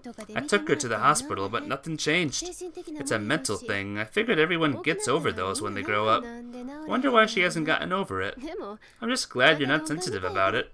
She downs the sake with her glass with a gulp and pours another. I think back on how Misuzu had acted. She had basically physically rejected me. All the while she looked afraid and confused over what she was doing. Now I understand why she doesn't have any friends. That's why she invited me here. Hold on. I suddenly felt deeply unsettled. I feel like I knew it at this point. She spends all her time alone. The words flash into my mind and vanish just as quickly. Seriously, just stay your friend as long as you can. Haruko's voice sounds self-mocking, almost. You open my mouth. You're really irresponsible, huh? Why do you say that? Is that my job? Is it yours as her mom? You're only saying that because you don't know anything, you freeloader. Idiot, you talk big because you're ignorant. Sorry, I got carried away. No, it's fine. You're real blunt, but I think you're a good guy deep down. I think you'd be a good person if you didn't drink so much, too. You're quite a sharp one. That line right there was real good. I'll go to sleep in the shed. Haruko is shifting gears. Time to go. What? You're no fun as always. Yeah, I suck. Oh, go on and sleep here. I'll go drink on my own quietly. Don't pour it down my throat when I sleep this time. Who would ever do that? You did that last night. I was drunk. I can't even muster the energy to mock that line. I lie down and roll over to face the wall. It's a quiet night. Occasionally after that, I hear the sound of sake pouring, but nothing else. Yo, July 23rd, bro! Yo! Good morning! Laundry. Good morning. What are you talking about? I rub my eyes to wake up and I am greeted by a huge amount of laundry. Then the laundry runs off. That was Misuzu. For that matter, it's Sunday. She's probably trying to finish a week's worth of laundry in the morning. She comes back, her arms empty now. I'll wash your clothes too. Take them off. I'm good, really. You're getting smelly. I take baths and showers, I'm fine. Just take them off so I can wash them with mine. Fine, just my shirt. I take off my shirt. There. I hand it over to her. You're pretty muscly, Yukito. You think so? Here, do this, like this. She makes me imitate a bodybuilder pose. You look so cool. Seriously? Really seriously? Oh, the washer's running already. I'll be right back.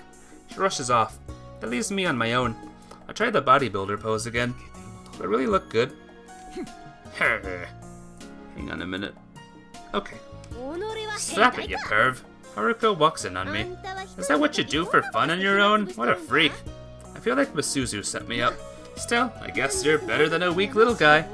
Just don't start buying that one men's magazine, that's for creeps. Not clear on what she means, but I get the feeling it's not nice. You're up early today, huh? I changed the subject. Early? What you mean? I'm never up early. Y'all are just slow. Look at the clock, it's almost noon. Suzu must have slept in too since it's Sunday. I didn't wake up until she woke me up. On that note, this is the first day off I've spent here. A day off with the cameos. This is a new experience. So are you making breakfast today? She doesn't look like a great cook. How would I have time for that? I gotta work. Lol. That's what I say, Minim. You work Sundays too? The days don't matter. I get days off on weekends even if it's slow. It's a busy season. Ah, that's rough. Someone's eating for free, wouldn't understand. Must be nice. You get to eat just pose and nude for yourself. I'll make the money I need and move on right away then. Yeah, do that. The sooner the better.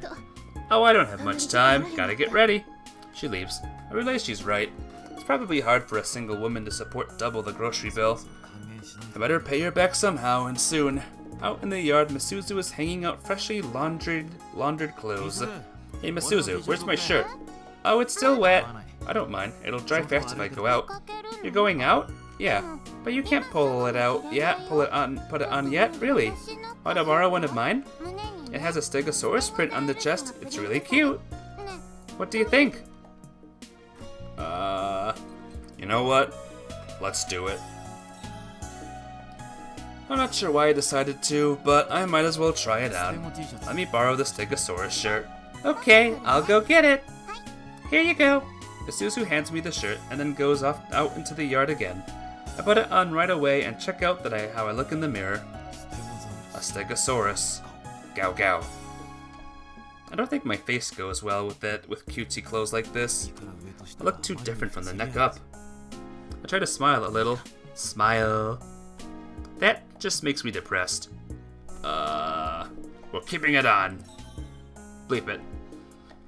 I'm even more unsure of why at this point, but I decide to wear it all day. I guess it's better than a wet shirt. How's it look, Yukito? As Suzu comes back, she must have finished hanging out the laundry. Oh wow, it surprisingly suits you. No way you mean that. It suits you. You look cute, Yukito. I'm taking it off. Oh, don't do that. Just wear it for today. Alright. Yeah, you're so cute. I'm taking it off. Not cute, not cute. I mean handsome. The Stegosaurus says, "Go, go." I'm taking it off. I'm not going at you, I'm not. Yes, you are, and a lot too. Whatever. I'm heading out. You should eat lunch first. So for lunch today, I turn back to Miss Suzu. Should I be nice and treat her, guys? How about that? I'll treat you. Huh? Miss Suzu's mouth falls open. Just you wait, I'll buy us lunch. You don't have to. You fed me for 3 all this time. Let me do this. I'll get depressed if you don't. Well, alright. Good luck, I guess. I'll be back and hopefully with my ramen combo. I'll leave the house. Yay. I was a gentleman and I treated her. Now I'll cause her trouble if I don't make enough for lunch in an hour or so. I sit slumped atop the embankment. First I gotta stretch because, wow. My pockets are still empty, so it ends up like this again. Maybe people are just too baffled by my powers and can't follow my act. Like it's too overwhelming to be entertained by. I can't underestimate my power. How could I make my act accessible? What if I put up a sign explaining how it's actually very natural? Just then a kid passes by holding a bag. Hey kid. Huh? The kid turns toward me, squinting in the sunlight. Can I borrow some paper and a pen? Just borrow? Yeah, just want to borrow them. Okay, sure. The kid starts shuffling through their bag.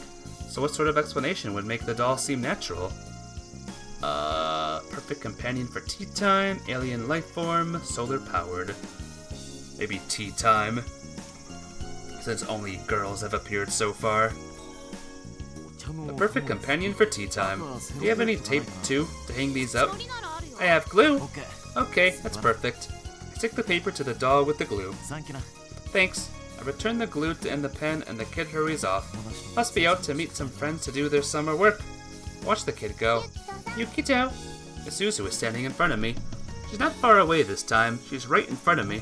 Huh? What's the matter? I wondered how it was going. Oh, well. I've been keeping her waiting.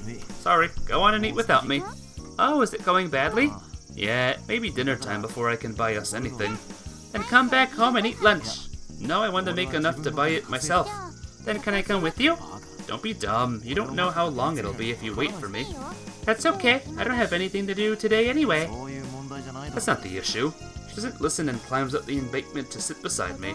There really aren't any kids passing by, huh? I wasn't really waiting for them to be here to begin with, but surely at least some kids pass by here.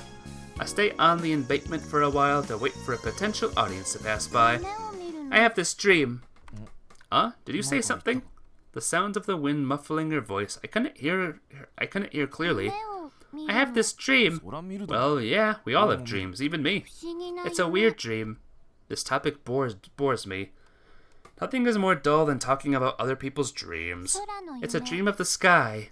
I look over at Misuzu's face reacting to the word. She's looking up at the sky. I do the same. I'm in the sky. It's a world I've never seen before. I mean, look, there are clouds above us, right? But in the dream, the clouds are under my feet. I can see the blue of the ocean through a gap in the clouds, but I can't tell how far away it is. It stretches on forever, and in that sky, the clouds are flowing the opposite way. The clouds are born from where they ended, and they end back in the spot where they began. I let the wind flow over me and watch the cycle repeat. That's how the dream goes. Misuzu looks over at me. I had been reaching out to her. As she spoke, I had gotten the sense that she might melt away into the sky. I stare intently at her face. Who are you? Me? I'm Misuzu Kamio. No, I mean, in the dream. I'm me as always. The older me. I turned back toward the school. Right, of course. Is that why you like to think of the sky? Yeah. I wonder why I'm there. Misuzu says and then laughs. Are you hungry? Huh? Why? Your stomach keeps growling. Oh yeah, I'm starving. But you haven't made any money yet, huh? Right, none at all. I jumped down from the embankment. You should go back home after all. What will you do for food? I'll manage to feed myself somehow. You go home and eat. I'll come with you. I want to be alone. Let me do this. Okay, she says, then nods. See you. Bye-bye. I leave Misuzu alone atop the embankment and head off. The ground is baking in the sun, yet the blue sky overhead seems separate from that somehow. I squint and look up. What was it I needed to think about? Right about the dream, that dream of the sky that Misuzu has. Right now I can even feel the wind she described against my own skin. Her dream had felt that real to me. I opened the hand that I had been squinting into a fist. It's soaking with sweat down to my fingertips. Her dream was exactly the same as the scene I envisioned. For me, it was a picture I had drawn often since I was a little kid. It was a scene born from hearing about a girl up there, and a dream that showed what was on the other side of the clear sky. She was alone amidst a carpet of clouds that stretched out forever. Thinking of it makes my chest ache. I lay down on my stomach. I had known in my childlike innocence. I knew her sadness. Misuzu Kamio, a girl I met by chance in a town by the sea. You thinking of stuff, Minim? Thinking of stuffs? I don't understand why. Her voice and mannerisms had all felt familiar to me somehow. Growl. My stomach rumbles. Even in times like this, you can't fight biology. You do.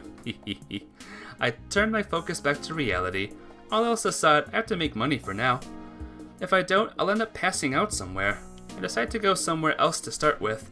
I take out Misuzu's map. It seems to have changed at some point. She must have put it into my pocket when I slept to surprise me. But it's more than like a proper map now. This perspective is a mess though. Shopping district, station, shrine. Maybe the shrine. Maybe I should check out the shrine. Phew! I stretch first of all when I get to the summit of the hill. And the shrine. How old the mom is? Which mom? Which mom from which thing? What are you talking? It's still cool up here, given the elevation. As the shrine, this place is a bit closed off to compare to the side of a road. Any kids I find up here will probably watch my act, but I take a look around me to see that there's no one here. I was probably being silly, hoping to get much from this dilapidated old shrine. In the game. Do you mean Misuzu's mom? I have no idea, to be honest. I have no idea how old she is. She looks young, but she says people say she's old. So, unknown age, we'll say. I take a deep breath and look toward the shrine building. The gods aren't going to give me anything for my act. I walk over to it, still muttering. It's not visible from a distance, but it's actually a very nice little shrine. Probably has a long history. I climb the stairs up to the slanted shutters. Should pray for a good day of work today. I don't really believe in gods or Buddhas, but it might help me feel better. And I climb all the way up here, so I might as well. I skip the offering and just ring the bell using the rope. And I clap firmly. I pray for peace for all mankind. I keep my eyes closed for around 10 seconds in prayer. Okay, that should do it. I turn around and head down the stairway with a satisfied smile on my face. Then I step where I am. I forgot something. I turn and go back up the stairs. Remember that I wanted to pray for a good day of work. I clap my hands again and bow my head.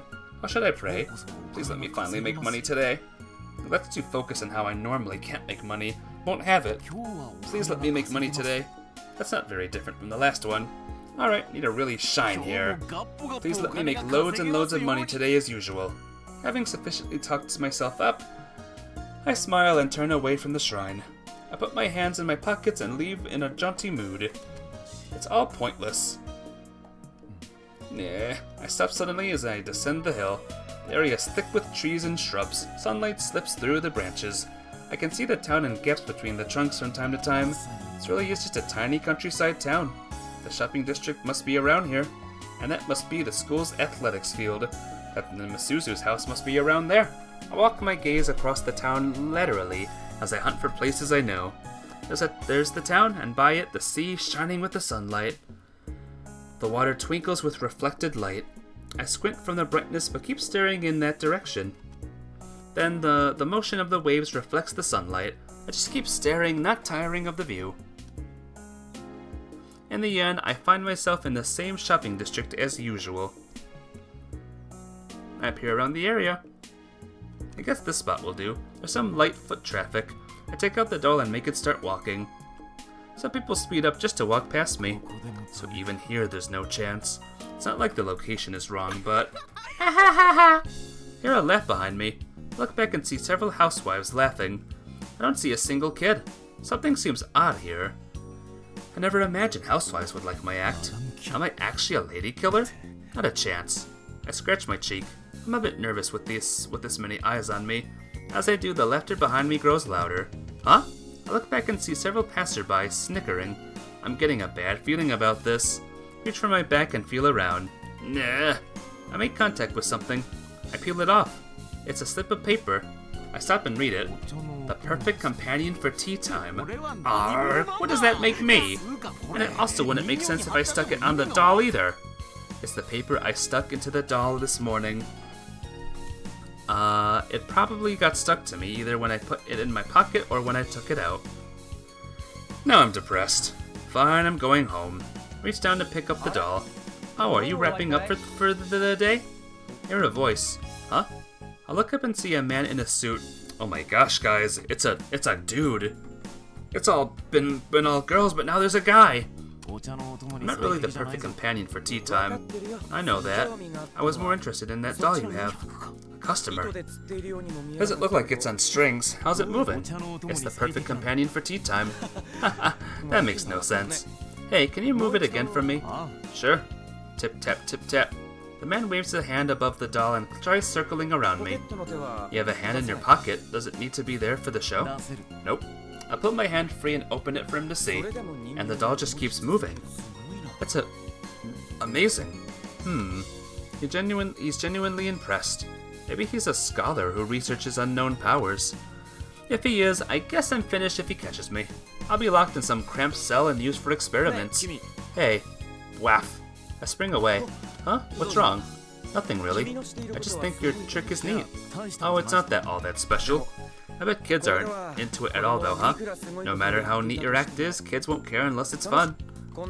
With your talent, you should try changing your line of work. No way, I don't need advice like that. I get you. Well, if you like what you do, then never mind. Anyway, hope you get to develop it further. He holds out a box to me. It doesn't seem like a tip, no matter how I look at it. What's this? A token of appreciation. Open it when you get home, he says, and then walks off. He's not a scholar, I guess. What the hell is this? I have the wrap box in my hand. I unwrap it at the spot. Oh, those look good. A nearby kid peers over and comments. Right? I walk off holding the box under my arm. There's a variety of shortcakes inside. Cakes! In the end, the cakes are the only income I made today. The cakes in it seem like my kind of food, but I bet she'll love them. But there's no one in the living room. Misuzu! I call into the kitchen, but no one replies. Could she be in her room? I go out to the hallway and walk up to her room. I wasn't sure which room was hers, but there was a weird animal cover on the doorknob. So I kind of had an idea which door was correct. There's a small whiteboard hanging from the animal, doing homework. It says, oh, so she's studying. I'm gonna go in. That'll show her. In that case, cake should be the perfect snack for a break. Hey, Misuzu, I'm coming in. I grab the strange creature and open the door. But there's no one in the room. What's up with her? She's not studying at all. Slacking on your schoolwork again, are you? I start looking around the room. Dinosaurs everywhere. There's even more over that way. I could tell already from her little speech habit, but she really does love dinosaurs. 1, 2, 3, 4, 5. That picture on her dresser, is that a jigsaw puzzle? That looks like another dinosaur. I count 6 total dinosaur things. I bet there are even more if I look harder, but it's fairly rare for a girl her age to like them. Grrr. Huh? The sound isn't from my stomach. It's coming from around my feet. Look down to see Misuzu asleep leaning against the wall by the door. Come on, girl. She's breathing softly, seemingly in a pleasant sleep. Weren't you supposed to be studying? I squat down and whisper in her ear. Grrr. She doesn't wake up. There are also cards scattered across her lap. Are you seriously worn out by having fun and not doing homework? She looks innocent as she sleeps. Seeing her like this, she really does seem like a little kid. It's as if she simply forewent the part where she grows up. I gotta stretch. Oh my goodness. Okay. Hey, I have cake. Cake for you. I'll eat it all myself. Cake! Her lips move. She's talking in her sleep. She's probably dreaming of eating cake right now. I still don't know what Misuzu's dream might mean.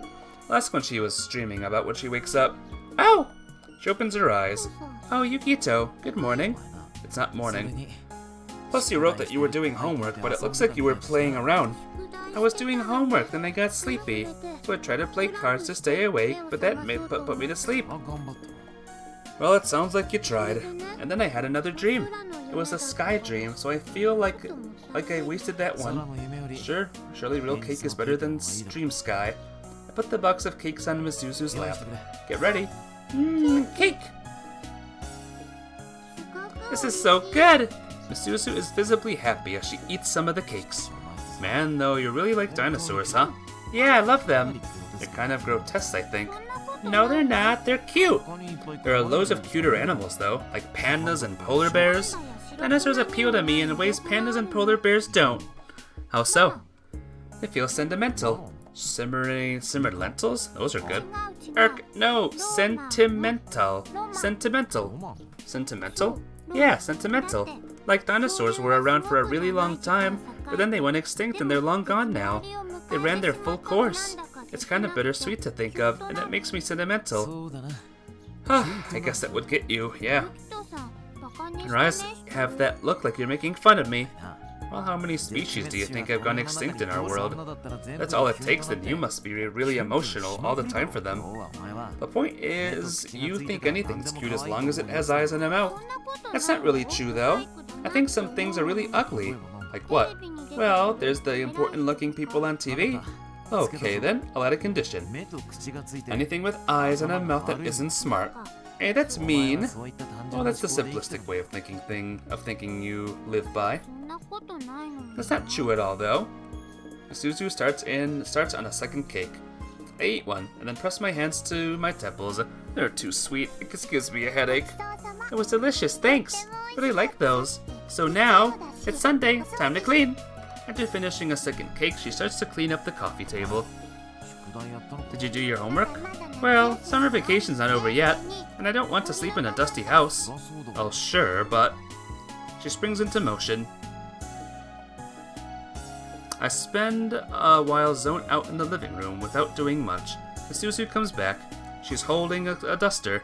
She starts dusting the area above me. Cough. The dust is getting into my lungs. Do you want me out of the way? Yeah, thanks. Ended up meandering pointlessly to the kitchen.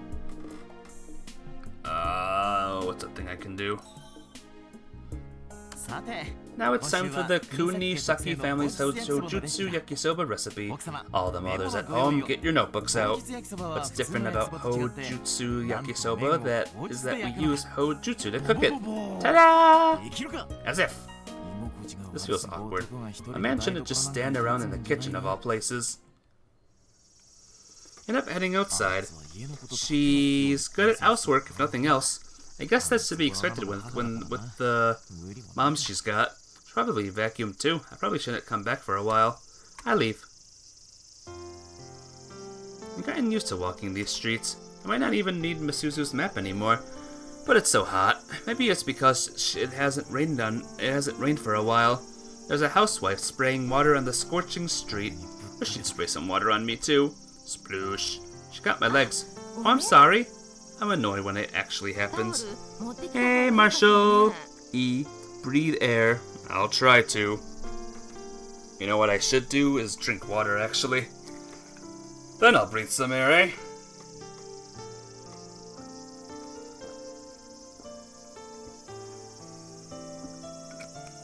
But how you doing today, Marshall? Good to see ya. Do you want me to get you a towel? Don't worry about it. I'll dry off fast, I'm sure. It's so hot, but I also can't just go home yet. And I remember, I have to transcend worldly concerns to feel cooler. I tried before, but got interrupted. Doing good, how about you? I'm doing good. Getting through this game as goodly as I can. I'm gonna give it a shot. Somewhere it decided like this should work. I put the doll on the ground and touch it with my finger. As I focus, I hear a sound. Huh? Vroom! Whoosh! I grab the doll and fall back. A motorcycle passes in front of me. Scree! Stops a little bit up ahead of me. Oh, it's you! Were you waiting around here just to try to run over my doll? What you talking about? Oh, never mind. Anyway, you're real dressed up, huh? You weirdo? Leave me alone. What are you dressing up for anyhow? That's my line. You're driving in stranger places than ever today. Look up the mountain Haruko just came from. There's a shrine up there, right? You're right. I sometimes go and pray there. Damn near crash into the offertory box this time, though. What a terrible worshiper she makes. Well, I gotta get back to work, so I'm gonna run. Yeah, go on, go away. See ya. Vroom. She fades into the distance, her bike kicking up dust as she goes. When she's out of sight, the area returns to normal rural scene it was before. The shrine. I don't have anything better to do. Might as well head up. Start walking in the direction Haruko came from. We came here on a whim, but there's nothing here. The only things moving here are the shadows of the clouds. All I can hear is the chirping of the cicadas. There's no sound from cars or people, just lots and lots of cicadas. Bzz, bzz, bzz, bzz, bzz. Stop for a second. I feel like they're even louder now. Guess I'll go back. I turn around, and right there in front of me, I see several kids playing under a tree. They all have nets or cages. They're out catching bugs. Oh, let's ask him. Yeah, he's big. I don't know why, but they're looking at me. Do we have to? His eyes scare me. Hey, mister. Eventually one of them comes over. What's up? Will you kick that tree for us? Kick it? Why? To knock bugs out of it. I look up at the tree. Will it really work? Alright, I'll give it a kick. The kids cheer. Kick it hard. Hard, huh? Get out of the way, guys. I square up with the tree. Here we go. Wham! The tree shakes. Pit pat, pit pat, pit pat. All sorts of things fall out of it. Well, bye. Aw, he's taking all the bugs with him. Look down and see that I'm covered with bugs. Get him! The kids move as a pack and start catching bugs. I don't want any beetles. Take them all. Flippin' kids. The kids leave. I stand and watch them go. Bye-bye! Huh? Misuzu is there beside me. Were you here before? I just got here, one step too late. The kids all left. You were playing with those kids. Not at all. You shouldn't go out and play without me. She thinks I was catching bugs with those kids. Please invite me along. You were cleaning though. Still, it's mean to leave people out. I wasn't really playing though. Anyway, why did you come all the way out here? I saw you before you came up. I saw you before you came up and followed you. Then I got here and you were catching bugs with kids. I told you it wasn't like that.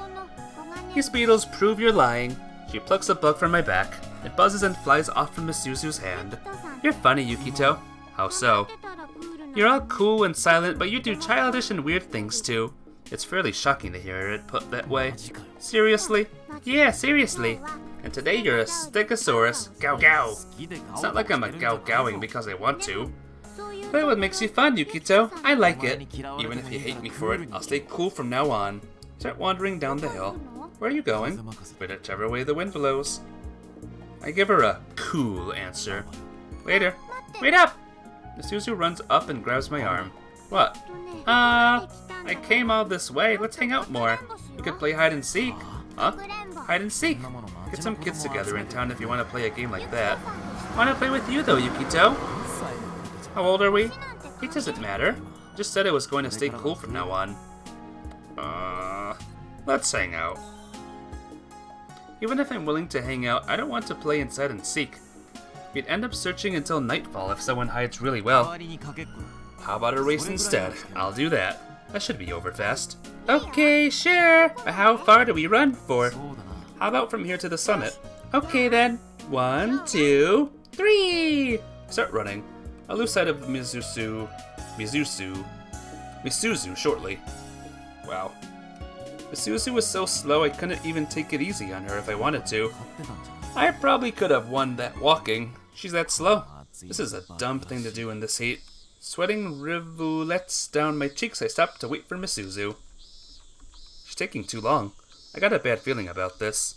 May it be that I'm the only one who can run in this heat. She's a normal girl. I dashed back down the hill again. I should have been smart and sent her home. Misuzu! Misuzu is squatting down partway up the hill. Are you okay? Oh, hi Yukito. She stands up and turns around. Look, a huge stag beetle. These are super rare. Those kids would love it if we showed them. What's wrong, Yukito? Come on, say something. Beetles on your face. Bzz, bzz. Don't put it on me, they pinch. I pulled the giant bug off my face and thrust it at her. Yeah, sorry. Damn it, I was worried about you. Huh? What do you think we were just doing? Catching bugs? What happened to having a race? Alright, yeah, let's do that too. Want to do that and catch bugs and whatever else. It's hard to keep up with you when we hang out. I bend down and rest my hands on my knees to catch my breath. I'm pouring sweat all over, all the more from having panicked. And go! Huh? Misuzu dashes up the hill on her own. I just watch astonished. There's no sign of her coming back. We get to climb the hill again. Huff huff. When I make it up the stairway again, Misuzu is standing there holding up her fingers in a peace sign. I win! Was I fast? Yeah, you were too fast for me. It's my natural brilliance at work. The part I regret is doing an extra lap on this hill to end this heat. I almost collapsed to the ground. Mr. Beetle is moving to a new home here. Misuzu sticks the giant stag beetle she caught earlier to a new tree. From the beetle's perspective, this was probably a very unwelcome change. But I take a look around me. This is a shrine, and there's no one here. That's how it usually is. But it'll be crowded soon. What, is there a flood coming and we'll have to shelter up here? Didn't expect foreboding prophecies from you. That's not what I'm saying. It's on the map I drew you. What is? The reason people come here. I take it out of my pocket. The weird giant creature? Besides that, it's almost time for the summer festival. Yeah, the festival. There's a summer festival here each year. Everyone comes up here for it. All the kids from town come too. That sounds horrifying. Definitely don't want to be here for that. Huh? Oh, nothing. That's why it's only quiet here now. All I hear around us is cicadas. It's almost like the trees around us live on the energy of the festival for a whole year afterward. That's the sense that strikes me in the moment. And when they're used up all that energy, it's time for the festival again. This whole place, around that one single day. You're the only one who has stream problems. What kind of stream problems do you have, Minim? Let me know. That's the main event. The stream pauses a lot. Like, how does it pause? Like, does my voice freeze or something like that? Hopefully that's a you thing. Well, hopefully that just fades over time, but that's not good. So that's the main event of the summer vacation, huh? Yeah, I guess so. Looking forward to it. I can't wait. By the way, do you still believe that? Believe what? That a chicken grown up into a dinosaur. I know now, when chicks grow up they turn into chickens. That's good. But how do you know that story? Hope it's only you. Yeah. I don't want stream problems. Those are the worst. Haruko told me. She brings up stories from back when I was little. She said you cried all day after. Yeah. You wanted a chick, right? Or I guess a baby dinosaur. No, I didn't really want either. Anything would have been fine. I just wanted her to buy something for me. My mom, I mean. Want to head home? Yeah. I hear a stream burbling. Zuzu leans over to peer down at it. I want to catch fishies, and I want to go swimming. It would be so much cooler in the water. That sounds good too. Really do love everything. It's summer vacation. I want to have all the fun I can. You've got homework to do. I'm working on it. Are you really? The wind finally starts blowing. Stay there for a bit to let it dry my sweat. Just when I notice I've lost sight of Misuzu, I hear someone exclaiming joyfully from down below. She started playing in the water on her own. She's carefree through and through. We go out for a walk together once night falls. BRB. Oh no. That sounds annoying, Minim. The wind is still unpleasantly warm. We stroll down the street by night. I hear wind chimes ringing from one of the houses nearby. Misuzu reacts to the noise, peering at each house we go by to look for them. Look, they're setting off fireworks! Huh? Wanted to ask to join them? No, I'm good. Having fun as a family. Let's go. She pulls me by the hand and we walk away from the family. I just enjoy hanging out with you, Yukito. Really? Really? You're a fun guy. Is that your Wi-Fi and it's not your data? Is it still messing up? Or I guess a really fun tadpole. You need to correct yourself. Yeah, we had a busy day, Mr. Tadpole. We had a countless contest of the shrine, caught a breath, beetle, and played in the stream. Well, yeah, it was fun. Oh, that's good then. Yeah, good. It's actually my birthday today. Huh? I'm shocked to hear it. Never suspected that she was hiding something like that. Still messed up? Oh no. This is one of those moments I wish someone else was here to tell me, like if it's messing up for them too. Oh man. It was great. I never had so much fun on a birthday. Well, why would you hide something that important like that? What would you have done if I told you, Yukiko? Well, maybe I could have gotten you a present, or I didn't think I have the money for it. Or, you know, just hung out together. I guess we did manage that. Yeah, you were there for me, Yukito. Huh, I guess so. So, even so, if I had known it was a special day, I would have tried to do something. No, I doubt I could have pulled off anything. In the end, I probably couldn't have done anything, even if I had known, just like Misuzu said. Did you miss anything? It's her birthday today. This girl's birthday, Misuzu's birthday. Wanna head home? Misuzu turns and changes direction. Hey, Misuzu? Yeah? She looks back from where she was walking. Summer vacation's not over yet. Let's head out for the rest of it. Okay, she says with a smile. I guess I've started to like having her around. That's what I think. I look up at the night sky as I trail after her. The moon is starting to wane. That dream I have of the sky. Misuzu brings up a new subject. I've been meaning to ask her about it, but I hadn't gotten a chance yet. Fudge. I always have that dream. Not once or twice, but like every night. Since summer vacation started. I see. I keep myself from getting overly excited and murmur affirmatively in a soft tone, and I keep going back further in it. Huh? 遡ってるの。 Like I'm going back in time. What do you mean?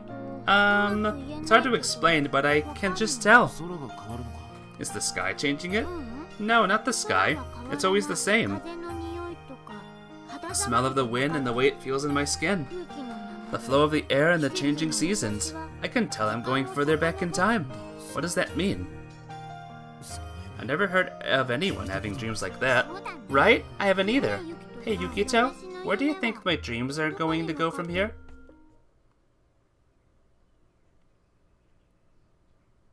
July 24th!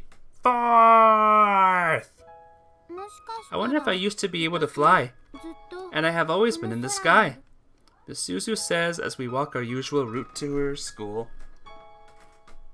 Oh, there's people outside. Cool. Walk our usual route to お school. 前いつも脳 Well, your head is certainly always up in the もし clouds. かしたら Did you have another dream last night? 見たよ。 Yeah! すごく気持ち It felt よ so かったんだ nice けど flying. Like this. Misuzu climbs up the embankment holding out both arms and starts walking. I suppose she's pretending to fly. She lives in her own happy world. 危ないぞ。 Hey, be careful. Ah! Bug. Ow! I warned you. Cow. Whack. Ow! Why when I'm already hurt? 体で。 Come on, get up. Hold out my hand. Thank you. Was your dream any different from the usual? Yeah, a little. How? 同じだった It was けど basically the same, but it felt different. 違う Misuzu climbs up the embankment again. Then she sits down facing the ocean. The vast sky stretches out in front of her. Maybe it would help her remember the world from her dream. I sit down beside her. いつも通り I was flying in the sky, same as always. There were fewer clouds at my feet than usual, and I could see the ocean and the land. Waves washed endlessly onto the shores and disappeared. I could tell I was really high up. It was scary. そっか。 I see. Yeah, so then, I felt sad. Hey, Yukito, why is the me in the sky so sad? The view is beautiful, and the wind feels so nice. I want to understand how I keep looking toward the sky.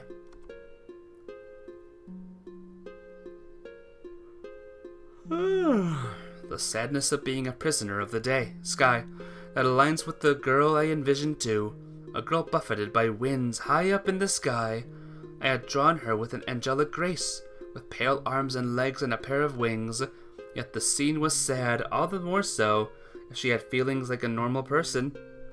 A girl forever alone in the sky. How long must she have been buffeted by the winds up there? And Misuzu was experiencing all of that firsthand. I stand there in the shadow of a tree.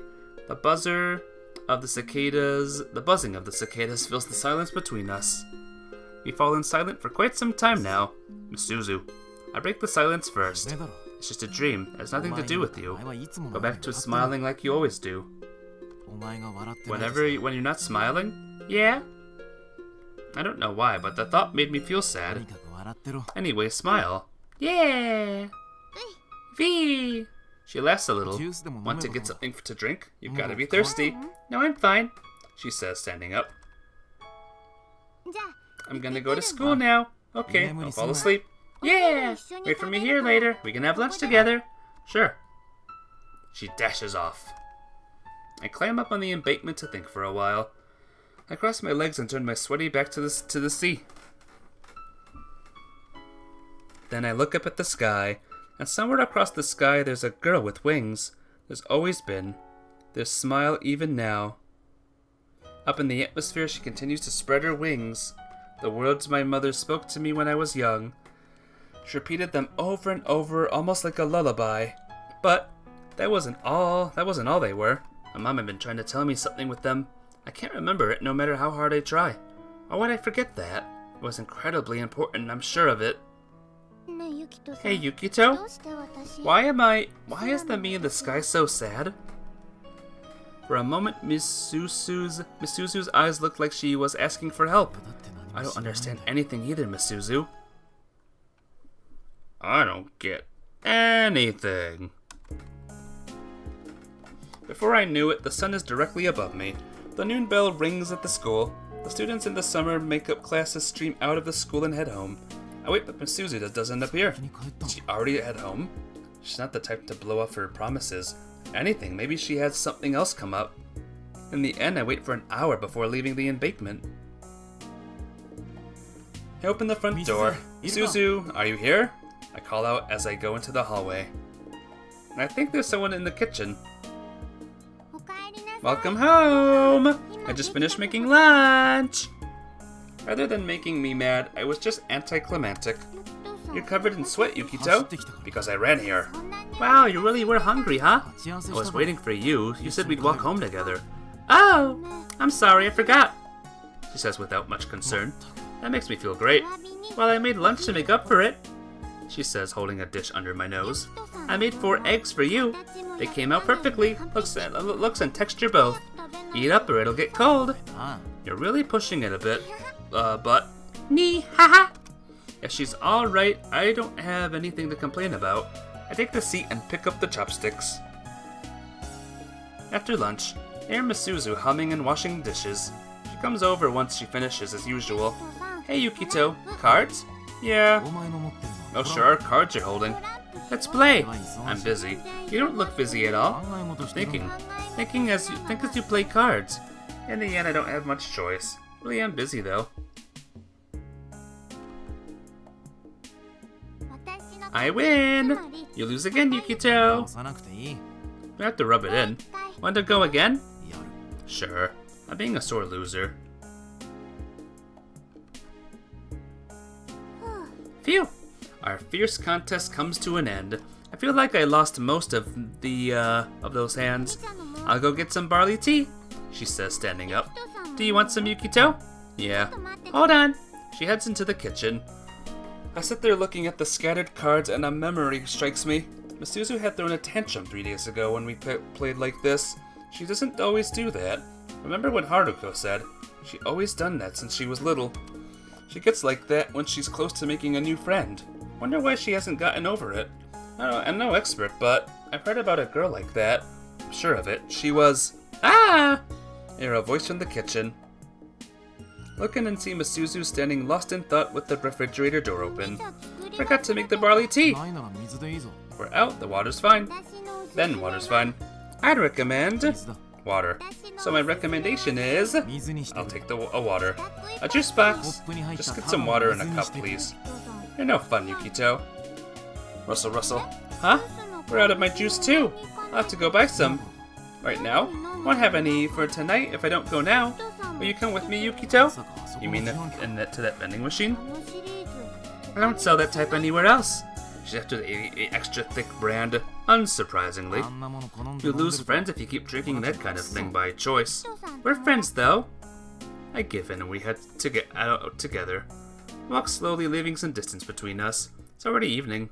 The sky will change colors by the time we get there. The sun is setting by the time we reach the coastline. I love the sky at sunset. It makes me feel like I can go home to somewhere. Miss Suzu casts a long shadow in this light. Her hair sways in the wind, glistening. I feel like I've seen something like this before, long ago. Was it when I was traveling with my mom as a child? I look up at the sky aimlessly. Clouds float by. In the orange light, I can sense fragments of something lost amidst the dark of the evening. This is the angel. Oh, you put the angel in chat. Oh, thank goodness. Yukito, the angel's in my chat room. Yay! It will probably be gone without a trace by nightfall. And somewhere across the sky there's a girl with wings. There's always has been. There still is even now. Up in the atmosphere she continues to spread her wings. The one with wings, yeah. She's here. I say it aloud. The rest comes back to me like the answer to a question. There's a girl out there always dreaming out the same dream. She spends all her time alone. Oh no, says Minim. What's up? What's the oh no? And she'll die without ever growing up. She has that sad dream over and over. I bring my eyes back to ground level. What was that just now? I repeat it in my head before I can forget it. There's a girl out there always dreaming the same dream. She'll never be happy no matter how many times she's reborn. She spends all her time alone, and she ends her life still a girl. That's how the dream goes. Can't wait for the Twitch update. Oh, gotcha. Hurry up, Twitch, with your updates. It's too abstract to try to puzzle out a meaning. Is all of that really the result of my thoughts overlapping with Misuzu's thoughts and the sunset? Or I might be on the verge of recovering a memory, or recovering something important. The inside of my head grinds like the turning of a key. Something escapes. It's the premonition of sadness. Hey! I'm about to say something, but then stop myself. Misuzu isn't there. Misuzu? There she is. She's glued to the vending machine. Phew! Let out a sigh and rush over. Oh, sorry. Was just checking for any new flavors in there. This one was good when I had it before. I'll buy it and then let's head home. Misuzu takes out her wallet and fishes around in it. I think as I watch her, those bizarre conversations about dreams really don't fit her, fumbling about like this stuff suits her best. Hold on, don't I have a 10-yen coin? Yeah, take your time. Decide to wait patiently.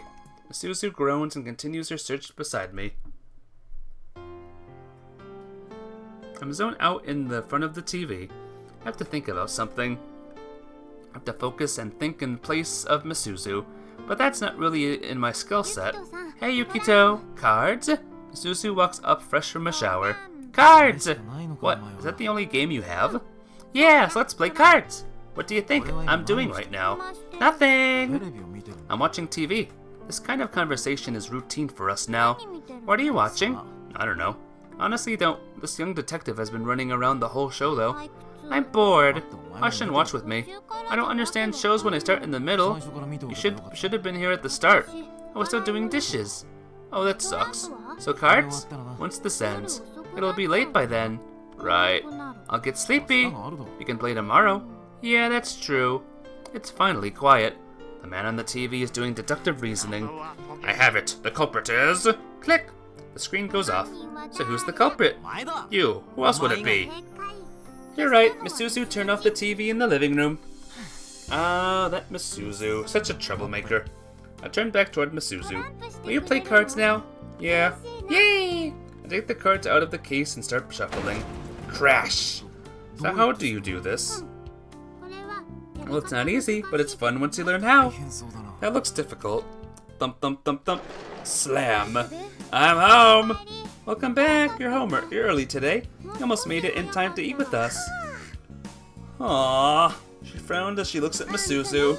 Well, look at you sitting here up there all innocent. For all the worry you caused me up late playing cards. What worry? I don't get what she's saying. Lost a project thanks to you. Misuzu, you're a problem girl. Whip. Misuzu starts stealing cards. Come on, Yukito. Let's play. Sure. Nope, no way. Now it's time for the adults. Kids have to go to bed.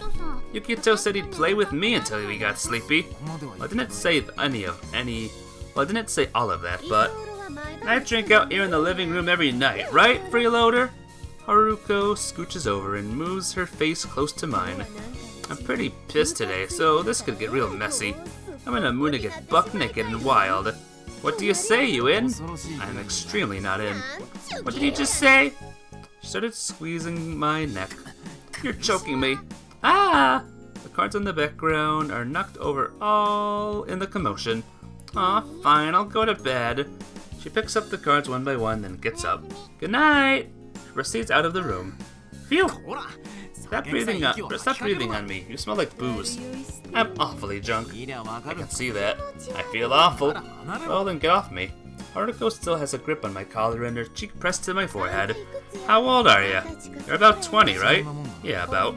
Then you can't understand how it is to be a parent. Yeah, I don't either. It's not like I have much older than you are. I don't know how many decades you're counting as not much older there. Is that really only a little? Squeeze. Stop choking me. Ah, you moron. She let me go and sits down next to me. She hasn't had a breakdown at school for a while, you know? And when she did, she wasn't playing with anyone. She just started crying on her own. I get whips of sweet sake as she speaks. Something happened? She didn't tell you? I haven't heard anything. As far as I know, nothing is off about Misuzu today. Aside from her going home alone without stopping by the embankment. She had another one, just collapsed at school, and they called me. There was nothing else I could do, so I took her to the clinic on my bike, then brought her home.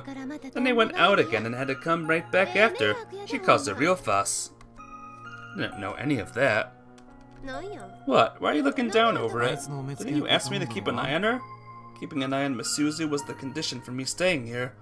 Really am a freeloader, even if I can't do that. If I can't even do that. Don't worry about it, we can't do much about this. She waves a hand in front of her face as she brushes it aside. You saw it, didn't ya? She had these episodes where she gets close to someone. It's cause she's attached to ya. I don't even think you can stop her from getting like that anymore. Her words make me realize something. Misuzu couldn't have lived with Haruko if she adored the older woman. Misuzu would have her fits, but Haruko wouldn't be able to do anything about them. Haruko seems to understand what I'm thinking and speaks up. Doesn't sound like she doesn't like me much, you see, so I'm the best choice for her. She's a genuinely troubled girl. She lets out a self-deprecating laugh. All I can do today is all I can do on a day this bad is drink. I've already been drinking. That was special social. It was for work. Come on, let's get wasted. Gets up unsteadily. Had to leave her be. Haruko must have fallen asleep at some point, or she could be off drinking by herself. Turn off the lights, and aside from the low whine of the fan and my bugs outside, silently sets in. Alone in the lone shadows I cast by the silvery blue moonlight, I lose myself in thought. There's a girl out there, always dreaming of the same dream. She spends all her time alone, and she'll die without ever growing up. She has that sad dream over and over. The words I just remembered. I can't even remember when I heard them. They're so deeply rooted in my mind. They might as well have been there. The girl I always dreamed the same dream. The girl in the sky. Misuzu said she always dreams of the sky, and she was always alone before she met me. Misuzu seems like she'd always be a child, and there's more. Sometimes she seems to vanish out of nowhere, like she simply melts into the sky above. I can accept it as a simple coincidence. In the final line, she has that sad dream over and over. Does that mean Misuzu will keep having that dream? A sad dream. She said as much. Why is the me in the sky so sad? The girl in the sky and Misuzu. They might be the same person. Misuzu always dreams of the girl in the sky. Does the girl in the sky dream of Misuzu? Misuzu is always alone, and she'll die without ever growing up. I cast away the words as they come to me. No way is that happening. She's not alone. Haruko and I are here for her. She's always smiling, so much so that she even makes me smile. I close my eyes. Maybe I'm just tired. My eyes burn in water and tears slowly slide down my face. Alright, guys. I think with this July 25th, I think I'm going to pause it right here. And we will continue where we left off tomorrow. Hey, Not Eliminate. I haven't seen you in a while. How have you been? I'm just about to end stream, but it's good to see you here. How's life been treating ya? Hope all is well. You're surviving. Nothing bad is going on in your life. It's summertime, so I hopefully your summer's nice and warm. Turtle. It's been a minute, bro. You've been good. I hope the same for you. Oh, I've been great. It's finally summer. It's very, very hot right now. Very, very hot. You got some pictures unlocked. Look at that. Hope the stream went well. Apologies for your bad timing. It's fine. It's good to see ya, no matter what. Think you'll go live again soon, Not Eliminate? I hope so. So we met her today. And we met her today. And Potato. And Potato. I did a good job. Thanks. And so help me, I'm gonna keep doing a good job. And here's all the musics. I'm missing a couple. But yep, there'll be more tomorrow, guys. Look forward to it. You gotta get a new PC. Oh no. That's annoying. You'll get one. I believe in ya. You'll get one. Then we'll see ya go live again. But yeah, be well, guys. Thanks for stopping by Not Eliminate for a little bit. And Minim, Y'all be well, and I'll be back tonight with more of that Rune Factory game. Take care. Bye-bye.